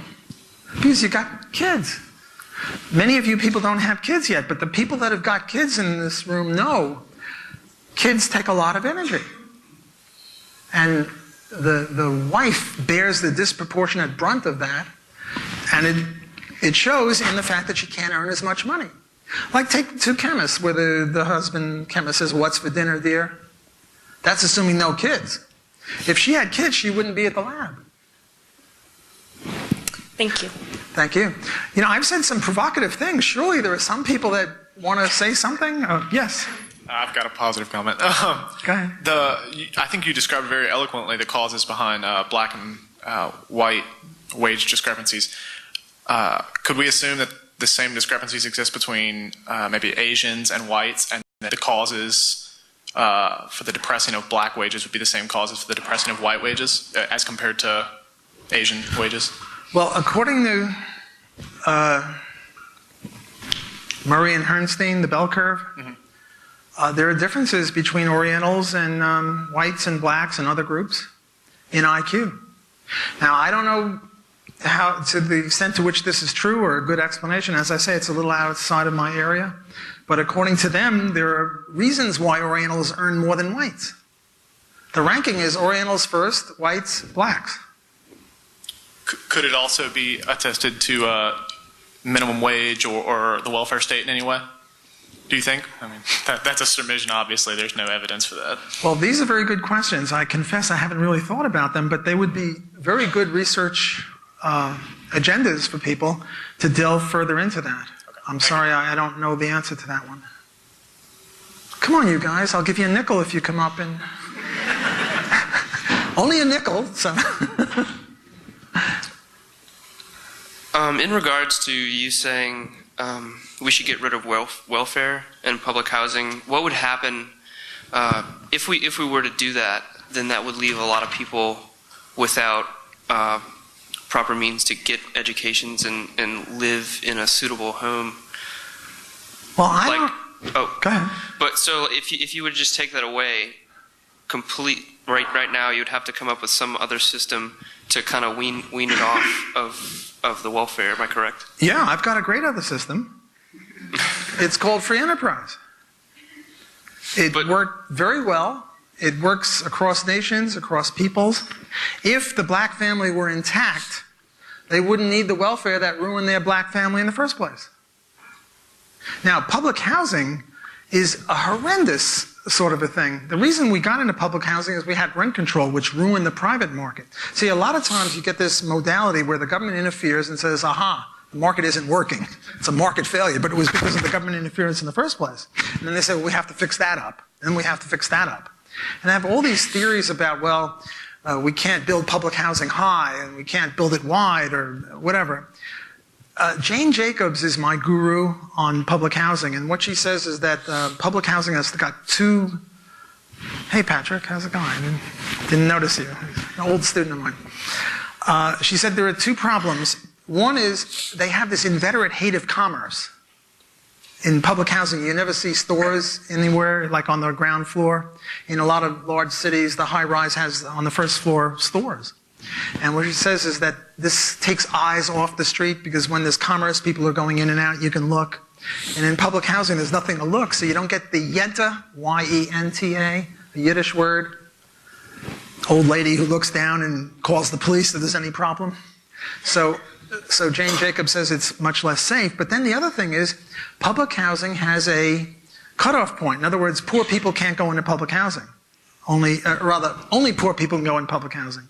So what happens is intact families don't get in there in the first place because their income is too high to get in there. So what you have is female-headed households with no adult males. There was this movie, Lord of the Flies, where society was the way a 12-year-old would like it to be. Well, public housing is the way a 16-year-old boy would like to have it, according to Jane Jacobs, if I can extrapolate from her. So what you need is adult male head of families in there, and they're automatically excluded. So public housing is a horror. It's socialist housing. Didn't we learn anything from the dissipation of the Soviet Union? I mean, this is just Sovietized housing. Social security is Sovietized security. You know, social medicine or healthcare is Sovietized healthcare.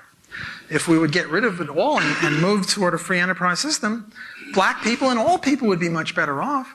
This is not an attack on black people. This is not an attempt to push black people down. This is an attempt to push black people up. But in order to see it, you have to see why black people are in the straits that they're in now. And the big reason is that their family is messed up, and the big reason for that is welfare. So don't think that, you know, the poor black family right now, if they were the way they are, they really need welfare. They need support because they're in such dire circumstances. But they're in dire circumstances because of what the government did to them. So if we can get the government to stop doing this to them, then they wouldn't need the help.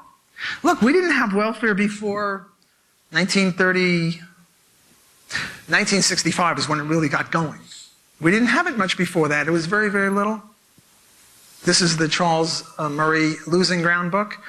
Black people weren't dying in the streets. They had roughly intact families. They were doing, I won't say fine, but they were doing pretty well. You didn't have this crisis then. So don't look upon welfare as the savior of the poor. Look upon it as the oppressor of the poor. Hi, Dr. Black. I was wondering if you could explain exactly how welfare has destroyed the black family. Well, here my guru is Charles Murray in Losing Ground, and what he does is he calculates how much money welfare gives to the young pregnant girl. And he compares it with how much a minimum wage job could get for her. And he shows that the welfare is much more generous than the father of her child will give her. And then they have rules that, you know, no man in the house rules. You know, if there's a man in the house, you don't get welfare, all this welfare. So, you know, previously, if a young girl got pregnant, it was a disgrace. You had to go to Aunt Sally somewhere else, and then you give up the baby and you come back. But when so many young girls get pregnant, the stigma is now gone. And doesn't that kind of presuppose the broken family already? If it's they're supposed to be helping the single pregnant girl, then before she's on welfare, she's already creating a broken family. Well, that's right. Well, you see, the point is that before 1965, when the black and white families also were much more intact than they are now, it was a stigma, it was a disgrace to be pregnant without, well, they had this thing called shotgun marriages. You got pregnant, but then you got married before 9 months and it was sort of okay. And you had a movie star would get pregnant without a husband, but that was sort of an outlier. But now it's sort of accepted. It's the social norm, to put it in sociological language. And it's very harmful. But to answer your question more directly, the way welfare breaks up the black family is by offering pregnant girls much more money, stuffing money down their throats if they stay away from the man who impregnated them. Well, that pretty much says it all. Thank you. Okay. In reference to the male-female wage gap, you keep coming back to this idea of foregone opportunities. I was wondering, especially in your example of the two chemists that are married with no children, would this be an area in which the feminist analysis at least has some merit in that the expectation is that the wife will fix the dinner and do all this housework? So is the feminist analysis that there is some sort of cultural bias in this that's making some contribution? Is that a valid point? Well, I don't take the feminist position as based on culture. I take the feminist position as blaming it on capitalism or free enterprise. My view is the culture. And now, to the extent that feminists share that, well, then we don't disagree on that. But I see that as part of the culture. I see it as a good part of the culture, that we have specialization and division of labor. I think that makes for more productivity. I don't see anything wrong with that. But my reading of the feminists, and I read quotes to you about, it's because women are deprecated in the market. No, it's not because women are deprecated in the market. They're not deprecated in the market. Never married women make as much as never married men. So how can you say it's due to deprecation in the market? It's due to this marital asymmetry hypothesis, which underlies all sorts of other things that, women take time out of the labor force, or they work part-time, or things like that, or they don't enter the areas, they enter the pink-collar ghetto areas instead of physics or something, which pays more. Okay. I'll go either one, but we'll definitely get you. All right. I guess my question is, say a black individual isn't in the cycle of welfare and all that kind of thing. How do you explain the wage disparity on two individuals, same or comparable degrees, given a specific position and in that area? I'm not sure I fully understand. Could you elaborate a little more? That's okay. Well, no. I guess there are studies, going past the whole plight of the black man or what have you. Once you get into corporate America, there is a wage disparity between two individuals given the same credentials and things like that. And I don't know where the productivity portion comes in that. Or well, assuming that the credentials are good proxy variables for productivity, and now here you have you and the guy behind you, white guy and a black guy, with I'm just using you as an example. A guy with an orange top, guy with a tan top. They each have the same credentials. They each have the same productivity. Only the white guy is making $100,000 and the black guy is making $80,000. Well, if that were true, it would be a wonderful opportunity for me to hire you and pay you $81,000 and make more profit than the guy who's hiring him. Do you see that? Yeah, but are you saying that doesn't happen? I mean, I understand what you're saying. In theory, that does work. But I'm saying that happens. Sure. That's the logic of it. The economic logic of it is if you both guys are worth $100,000 and for some reason you're paid $80 and he's paid $100, well, it's as if you have a little thing on your lapel that says, hire me and you make $20,000 profit. Anyone who insists on hiring him instead of you is going to lose out in the competitive struggle. Now look, there are other complications. There are three kinds of discrimination. There's employer discrimination, there's customer discrimination, and then there's employee discrimination. I've only been talking about employer discrimination. I mean, it's a complicated subject in labor economics. I think we teach a course in labor economics, and we would go into this stuff.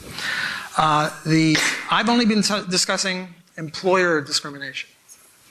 Employee discrimination, like if whites hate blacks and are always fighting, well, then you just have separate work crews. You guys work here, you guys work here. So that wouldn't imply a different wage. The third one is customer discrimination. If people say, well, blacks, if a black touches my food, it's poisoned or something like that, well, then they lose out. But the point is that the market grinds and grinds and grinds. So if there is a wage differential, I'm not going to use as my first explanation discrimination. I'm going to use different productivity. And I have lots of reasons why the productivity is different, mainly in the case of blacks because of the family formation. And all these things, excuse me, that I've been talking about with McWhorter, with Thomas Sowell, with Walter Williams.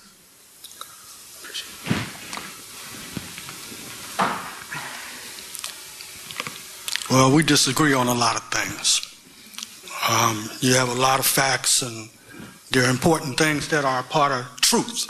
But there's only one part of truth. And when you make a statement, you say, this is the truth, and these things don't exist. You jam me up for not quoting you accurately all the time, but basically, this is the way it is, and this way there is no discrimination against women. There is no sexism. There is no factors that enter into it. So you make an either or, and I think there's a both and in many things. And certainly the complexity of all these issues, there's a both and. That's number one. Number two, you have talked about the market solving all these problems. Well, we had a Great Depression where people starved to death because there were no other kinds of things. The market creates booms and busts, and people die. And there are those who say, let them starve, and then the unemployment will change. And we don't need to do anything about it. That's a piece of the reality. We talk about the family. I came to New Orleans in 1970, 25 years old. The day I got here, I got a job. It was a minimum wage job. But a minimum wage, I only had a $55 a month house and $20 a month water bill or light bill and $4 a month. So that allowed me to buy a house, not buy a house, but rent a place, get married, wasn't living large. One day a week, if I got a job on the river, I made as much in a day as I made in a week at the other job. The point is that people don't choose not to get married and support children. There was opportunities because you could go on the river, you could do all that. There's no jobs on the river anymore. There's no steel factory down in Chalmette anymore. There's no Cutie Togs clothing factories anymore. And the minimum wage does not allow you to buy anything anymore. And we're talking about eliminating it. Nobody can live on that, period. So, you know, there's another piece of reality about economics. And then the other thing about it is flat-out discrimination did pay. Because black people from the Plessy versus Ferguson decision down to the present weren't allowed to have a job above a janitor's job. Their schools were not allowed to it was even against the law to learn how to read. In Louisiana, right up there in Opelousas, they had no high schools when my wife was going to school for black kids. After the 8th grade, there was no schools for them, except one Catholic school. So if you're black and you got a high school education from Opelousas, that's the reason. So obviously, all of these things are impacting what we're looking at, not one thing. And I think that, and the other thing is when one cites intelligence, IQ scores, and says there's superior races and inferior races, that bogus kind of stuff has been used to hold down people, discriminate against people, has been very damaging, and has allowed people to justify their behaviors based on that, and has nothing to do with the individual facing them, who is smart or dumb. Men and women in the workforce, when I worked in the factory, there were men and women, some were smart and some were dumb, some were married, some had kids. We all had the same productivity driving the forklifts or loading those trains. And when the technology changed, our productivity went up, but our brains did not change. I think that, you know, there's too much about intelligence and jobs, and that's who makes the money. We had George Bush for president. That's proof that an idiot can become president and has nothing to do with their intelligence. So that's all I can say. Okay, thanks for your comments. I took notes because I feared that I wouldn't do justice to your comments without notes, and I've got 7 different points. I'll take them in the order that you made them, and before I answer, I just wanted to congratulate you for coming here. I notice you're the only one of the committee that did, so I'm very grateful to you for coming here. I don't say that all the other members chickened out. There were other events going on tonight, so I'm not assuming that, but there's this woman, Artemis Preschel, who is going to, a colleague of yours on the committee, who's going to set up a dialogue, and I'm going to join that. So perhaps out of this problem can come some good dialogue. So I thank you for coming and for mentioning those points. Okay, here are the 7 points that Mr. Quant mentions. First of all, he says in effect that I'm putting in my own words, I don't know what the right way to say this. I'm being very, professorial isn't right. I'm being too pushy with my views, if I can put words in his mouth. I'm saying I'm right, everyone else is wrong. Well, yeah, I suppose that's true. I am guilty. I am guilty, but that's the way the professorial life goes. I mean, out of dialogue, we get 1/2 inch closer to the truth. But I'm not just saying I'm right and everyone else shut up. I'm saying, here are my views. Here are my reasons. Here's the logic. Here's the empirical evidence. Here's the views of the other side. Here's what I see wrong with the other side.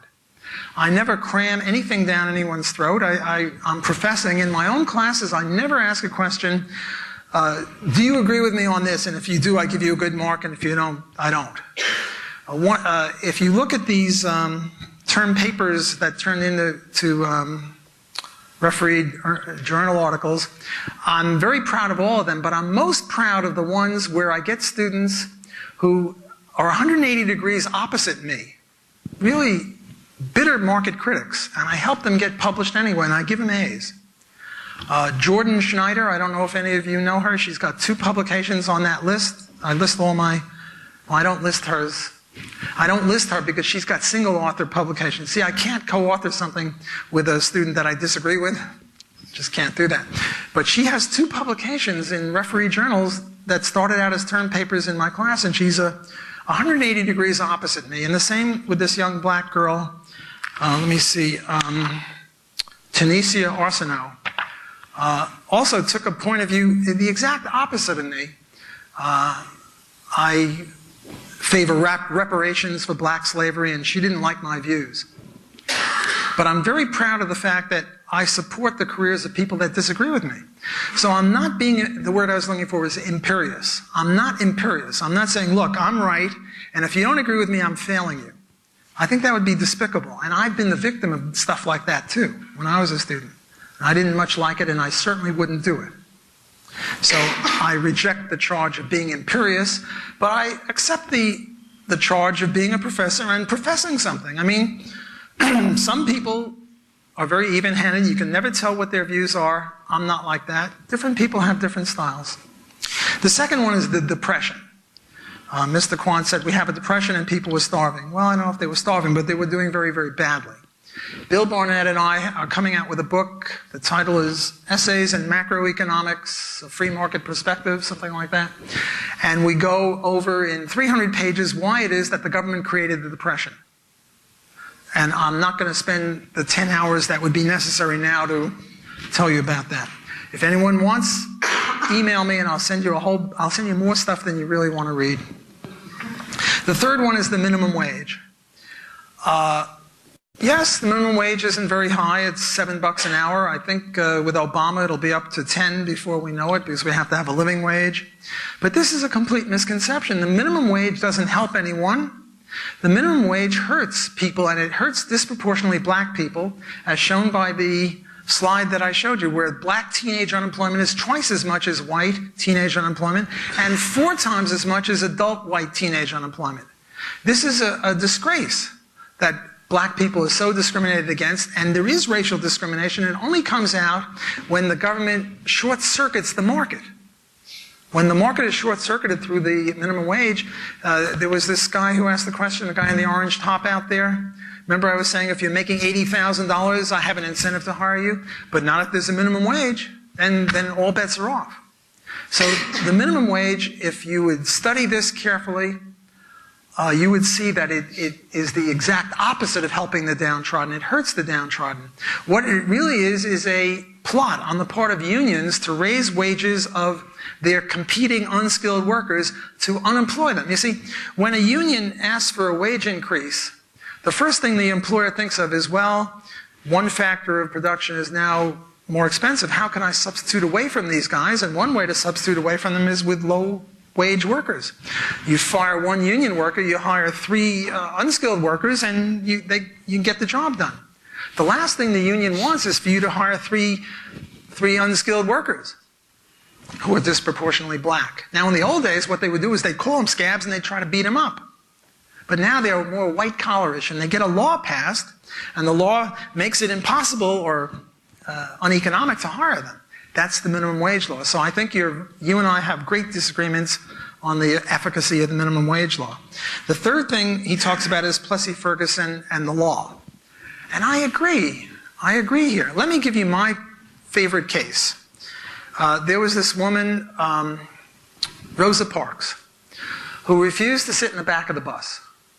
And there was a big case about her. Plessy-Ferguson and Rosa Parks are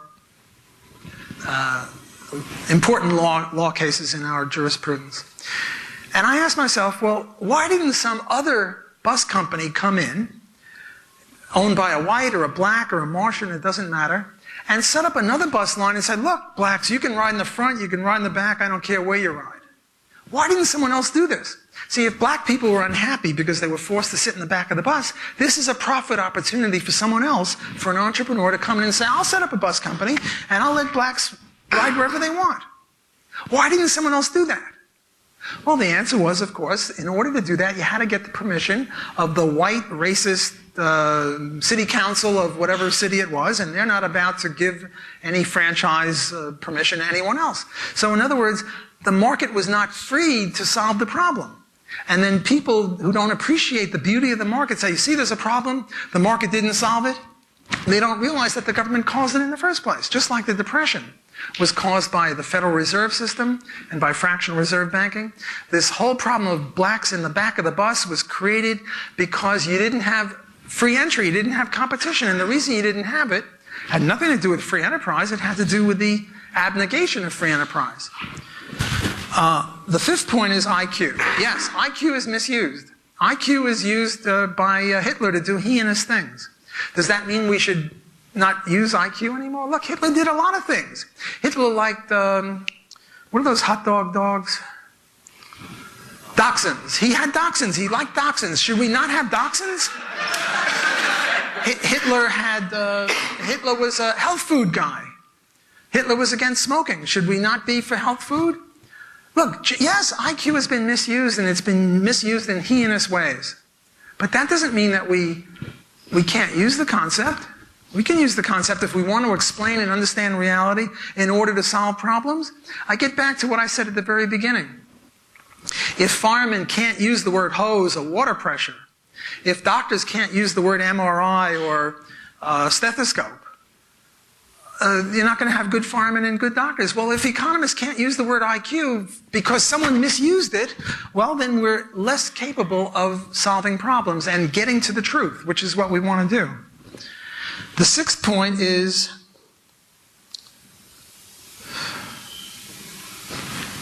I took notes, but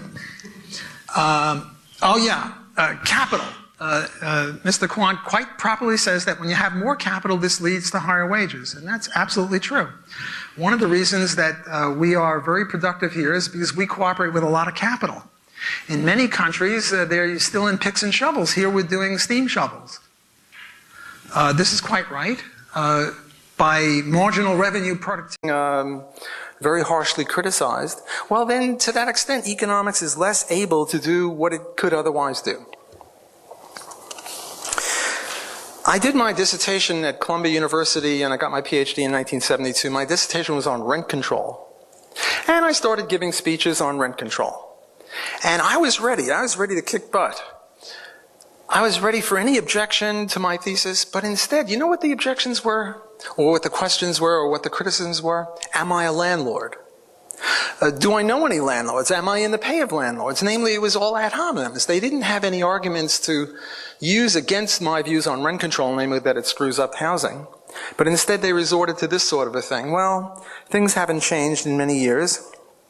Now, if you start talking about a male-female wage gap or a black-white wage gap, you're accused of being a racist or a sexist. It's equally ad hominem-ish and equally unjustified. Okay, now I'm going to start in on my speech with those preparatory remarks. I'm now going to try to emulate what I did in Baltimore. Tom DiLorenzo, my very good friend and a professor of economics there, invited me to talk about social justice. And I started off with social justice. And I have here this sweatshirt. And it says Social Justice University, Loyola University, New Orleans. Now, how are we supposed to take this?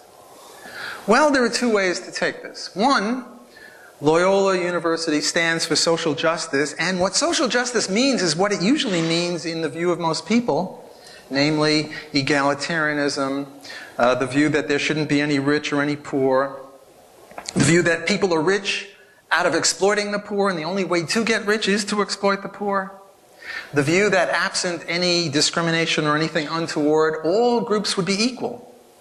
We'd have the same proportion as doctors, lawyers, Indian chiefs, basketball players, plumbers, whatever. And if we don't, it's due to racism, sexism, capitalism, or some other ism like that. That's roughly what social justice means. But to say that Loyola University is a social justice university, I think implies that all the professors here and all the students buy into this doctrine. Well, I don't buy into that doctrine. I think that we ought to have not only diversity of race and sex and ethnic group and sexual preference and all that, but also diversity of ideas. Well, how can we have diversity of ideas if we're so remarks that I made, not in my formal speech, but in the question period on racism and why do we have a black-white wage differential? After that, I will talk a little bit about the brouhaha that's been created around this speech. Let me start off by reading a little bit from John Stuart Mill's On Liberty. I don't usually do this. I only do it when there's a hostile audience, and I'm afraid that Loyola is a hostile place nowadays for me. It didn't used to be that way until the Diversity Task Report, but now it sort of seems hostile. So this is my way of disarming hypercritics or critics that won't listen. Well, let's listen to what John Stuart Mill had to say. This is from his book On Liberty. If all of mankind minus one were of one opinion, and only one person were of the contrary opinion, mankind would be no more justified in silencing that one person than he, if he had the power, would be justified in silencing mankind. Were an opinion a personal possession of no value except to the owner, if to be obstructed in the enjoyment of it were simply a private injury, it would make some difference whether the injury was inflicted only on a few persons or on many. But the peculiar evil of silencing the expression of an opinion is that it is robbing the human race, posterity as well as the existing generation, those who dissent from the opinion still more than those who hold it. If the opinion is right, they are deprived of the opportunity of exchanging error for truth. If wrong, they lose what is almost a great benefit, the clearer perception and livelier impression of truth produced by its collision with error. He continues, the greatest orator, save one, of antiquity, has left it on record that he always studied his adversary's case with as great, if not with still greater intensity than even his own. What Cicero practiced as the means of forensic success requires to be imitated by all who study any subject in order to arrive at the truth. He who knows only his own side of the case, and now I'm reading more slowly because I think this is the crucial point. He who knows only his own side of the case knows little of that.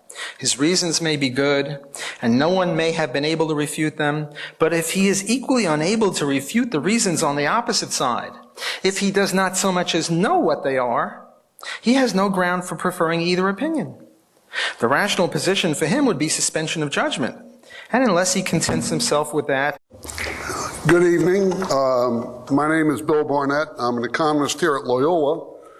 I would like to welcome all of you all in the name of the Loyola University Economics Club, who is the sponsor of this event. The purpose of this, the reason that we're here tonight, is that one of my colleagues, Walter Block, was the target of a vicious attack based on secondhand information, and Walter is here to reply to his critics tonight. He did not have any other forum, so So he decided to put this on to reply to his critics. Just a little bit about Walter. Walter has a PhD in economics from Columbia University. He has published well over 10 books. He has over 300 articles in referee journals and in law reviews combined, although some of those have been accepted for publication and, it's just forthcoming, which is common. They just recently accepted and haven't quite made it into print yet. A word about our relationship. I've known Walter for about 8 years. During those 8 years, he's been an absolutely wonderful colleague. We have become close personal friends, and I know personally that Walter is a man of the absolute highest intellectual integrity. So, and then one other thing, the format, Walter's going to get up, make his presentation. When he's through, we have mics at the front for people to ask questions. One thing I would ask you, in the spirit of a preferential option for the critics, to let the critics come forth and get to the mics first before supporters of Walter. Thank you very much.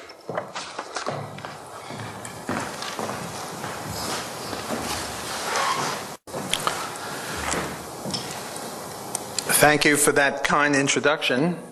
What I'm going to be doing tonight is making a few introductory remarks, after which I'm going to give the same speech that I gave at Baltimore at our sister university, Loyola College in Maryland.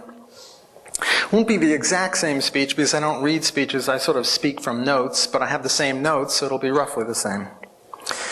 Then what I'm going to do is I'm going to elaborate on my very, very brief remark. He is either led by authority or adopts, like the generality of the world, the side to which he feels the most inclination. Nor is it enough that he should hear the arguments of adversaries from his own teachers, presented as they state them and accompanied by what they offer as refutations. That is not the way to do justice to the arguments or bring them into real contact with his own mind. He must be able to hear them from the persons who actually believe them, who defend them in earnest and do their very utmost for them. He must know them in their most plausible and persuasive form. I'm not a lawyer, but I understand that before a lawyer goes on, what he does is he gets his law partners to be the other guy. And he doesn't tell his law partner to go soft on him, go easy on him. He says, kick my butt as best you can because I need the good preparation. Well, so it is in academia, I think. You students are cheated if you only hear one side of the issue. You're also cheated even if you hear both sides, but from the side of the person who disagrees, who doesn't do as good a job. Happily, at Loyola, we do have people who favor free enterprise. There aren't that many of us, but there are a few. So that you lucky people can hear a free enterprise argument from somebody, such as myself, who really believes in this stuff. Not just from some critic of the marketplace who is trying to be fair and give the other view.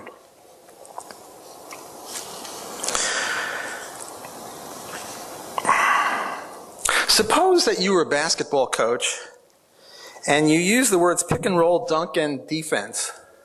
And then you were told that there are certain groups that don't like the use of that word, like jump shot. There are the anti-jump people, and if you mention the word jump shot, they go berserk and they accuse you of anti-jump shotting, or whatever that would be. Or suppose that there are a bunch of doctors who couldn't mention the words stethoscope, penicillin, or MRI, because if you mention those words, you would insult people. Well, how good would our medical establishment be if they couldn't even use these words, let alone utilize these techniques? Imagine firemen who couldn't use the word or use the thing fire hose, water, pressure. Well, we get into some sort of similar situation with economics when you can't use the word IQ or productivity differentiation or inferior or superior, because when you do, you're accused of being a racist or a sexist. Look, there are economic problems that only economists, well, I won't say that only economists can solve, but that economists have a contribution to make. And if we're handcuffed, if we have to put our hands behind our back and we can't use certain concepts for fear of being social justice university, which means we have to buy into social justice. So I rejected that notion of social justice in Baltimore. I'm now giving the Baltimore speech. And what I said was, there's another way to define social justice, and that is justice on social issues, like discrimination, affirmative action, things like that.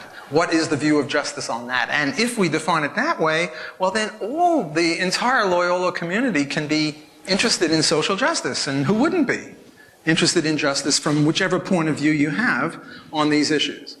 And that's the way I look at it. Of course, I'm really fooling myself because that's not what it means, but what the heck, you know, it's fun, I have to fool myself. Okay, so what I took in Baltimore as my lead-off point, or whatever you want to call it, my instance of social justice was the male-female wage gap. And the male-female wage gap, in the view of most people, is due to sexism, the ideas that most employers are men, and therefore they would have this natural animosity toward women. I tell you, most of the men I know, they don't have an animosity toward women. It's pretty much the opposite. But according to this theory, you know, we have an animosity toward women, we white males, or males in this case. And what I want to do is show you a cartoon or two that I showed there. The first cartoon is this one.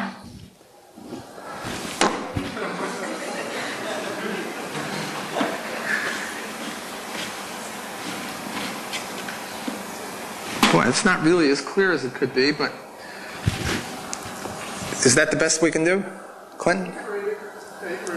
Okay, well, I've got other diagrams that are more intricate than that one, and I'm hoping that I can get a better focus. Okay, so that's one explanation of the male-female income gap. Here's another one. This one I didn't show, but it's, and this one says, I feel like a man trapped in a woman's salary. It's another way of saying the same thing. And here's yet another one, also one that I did not show in Baltimore. And this says there's a state lottery, and this week's... I guess I don't have to explain it. If you have to explain the joke, you're in trouble, you know, so you people are getting the joke, so that's good. The idea here is that the reason females earn less than males, and the illustration I'll be using is 7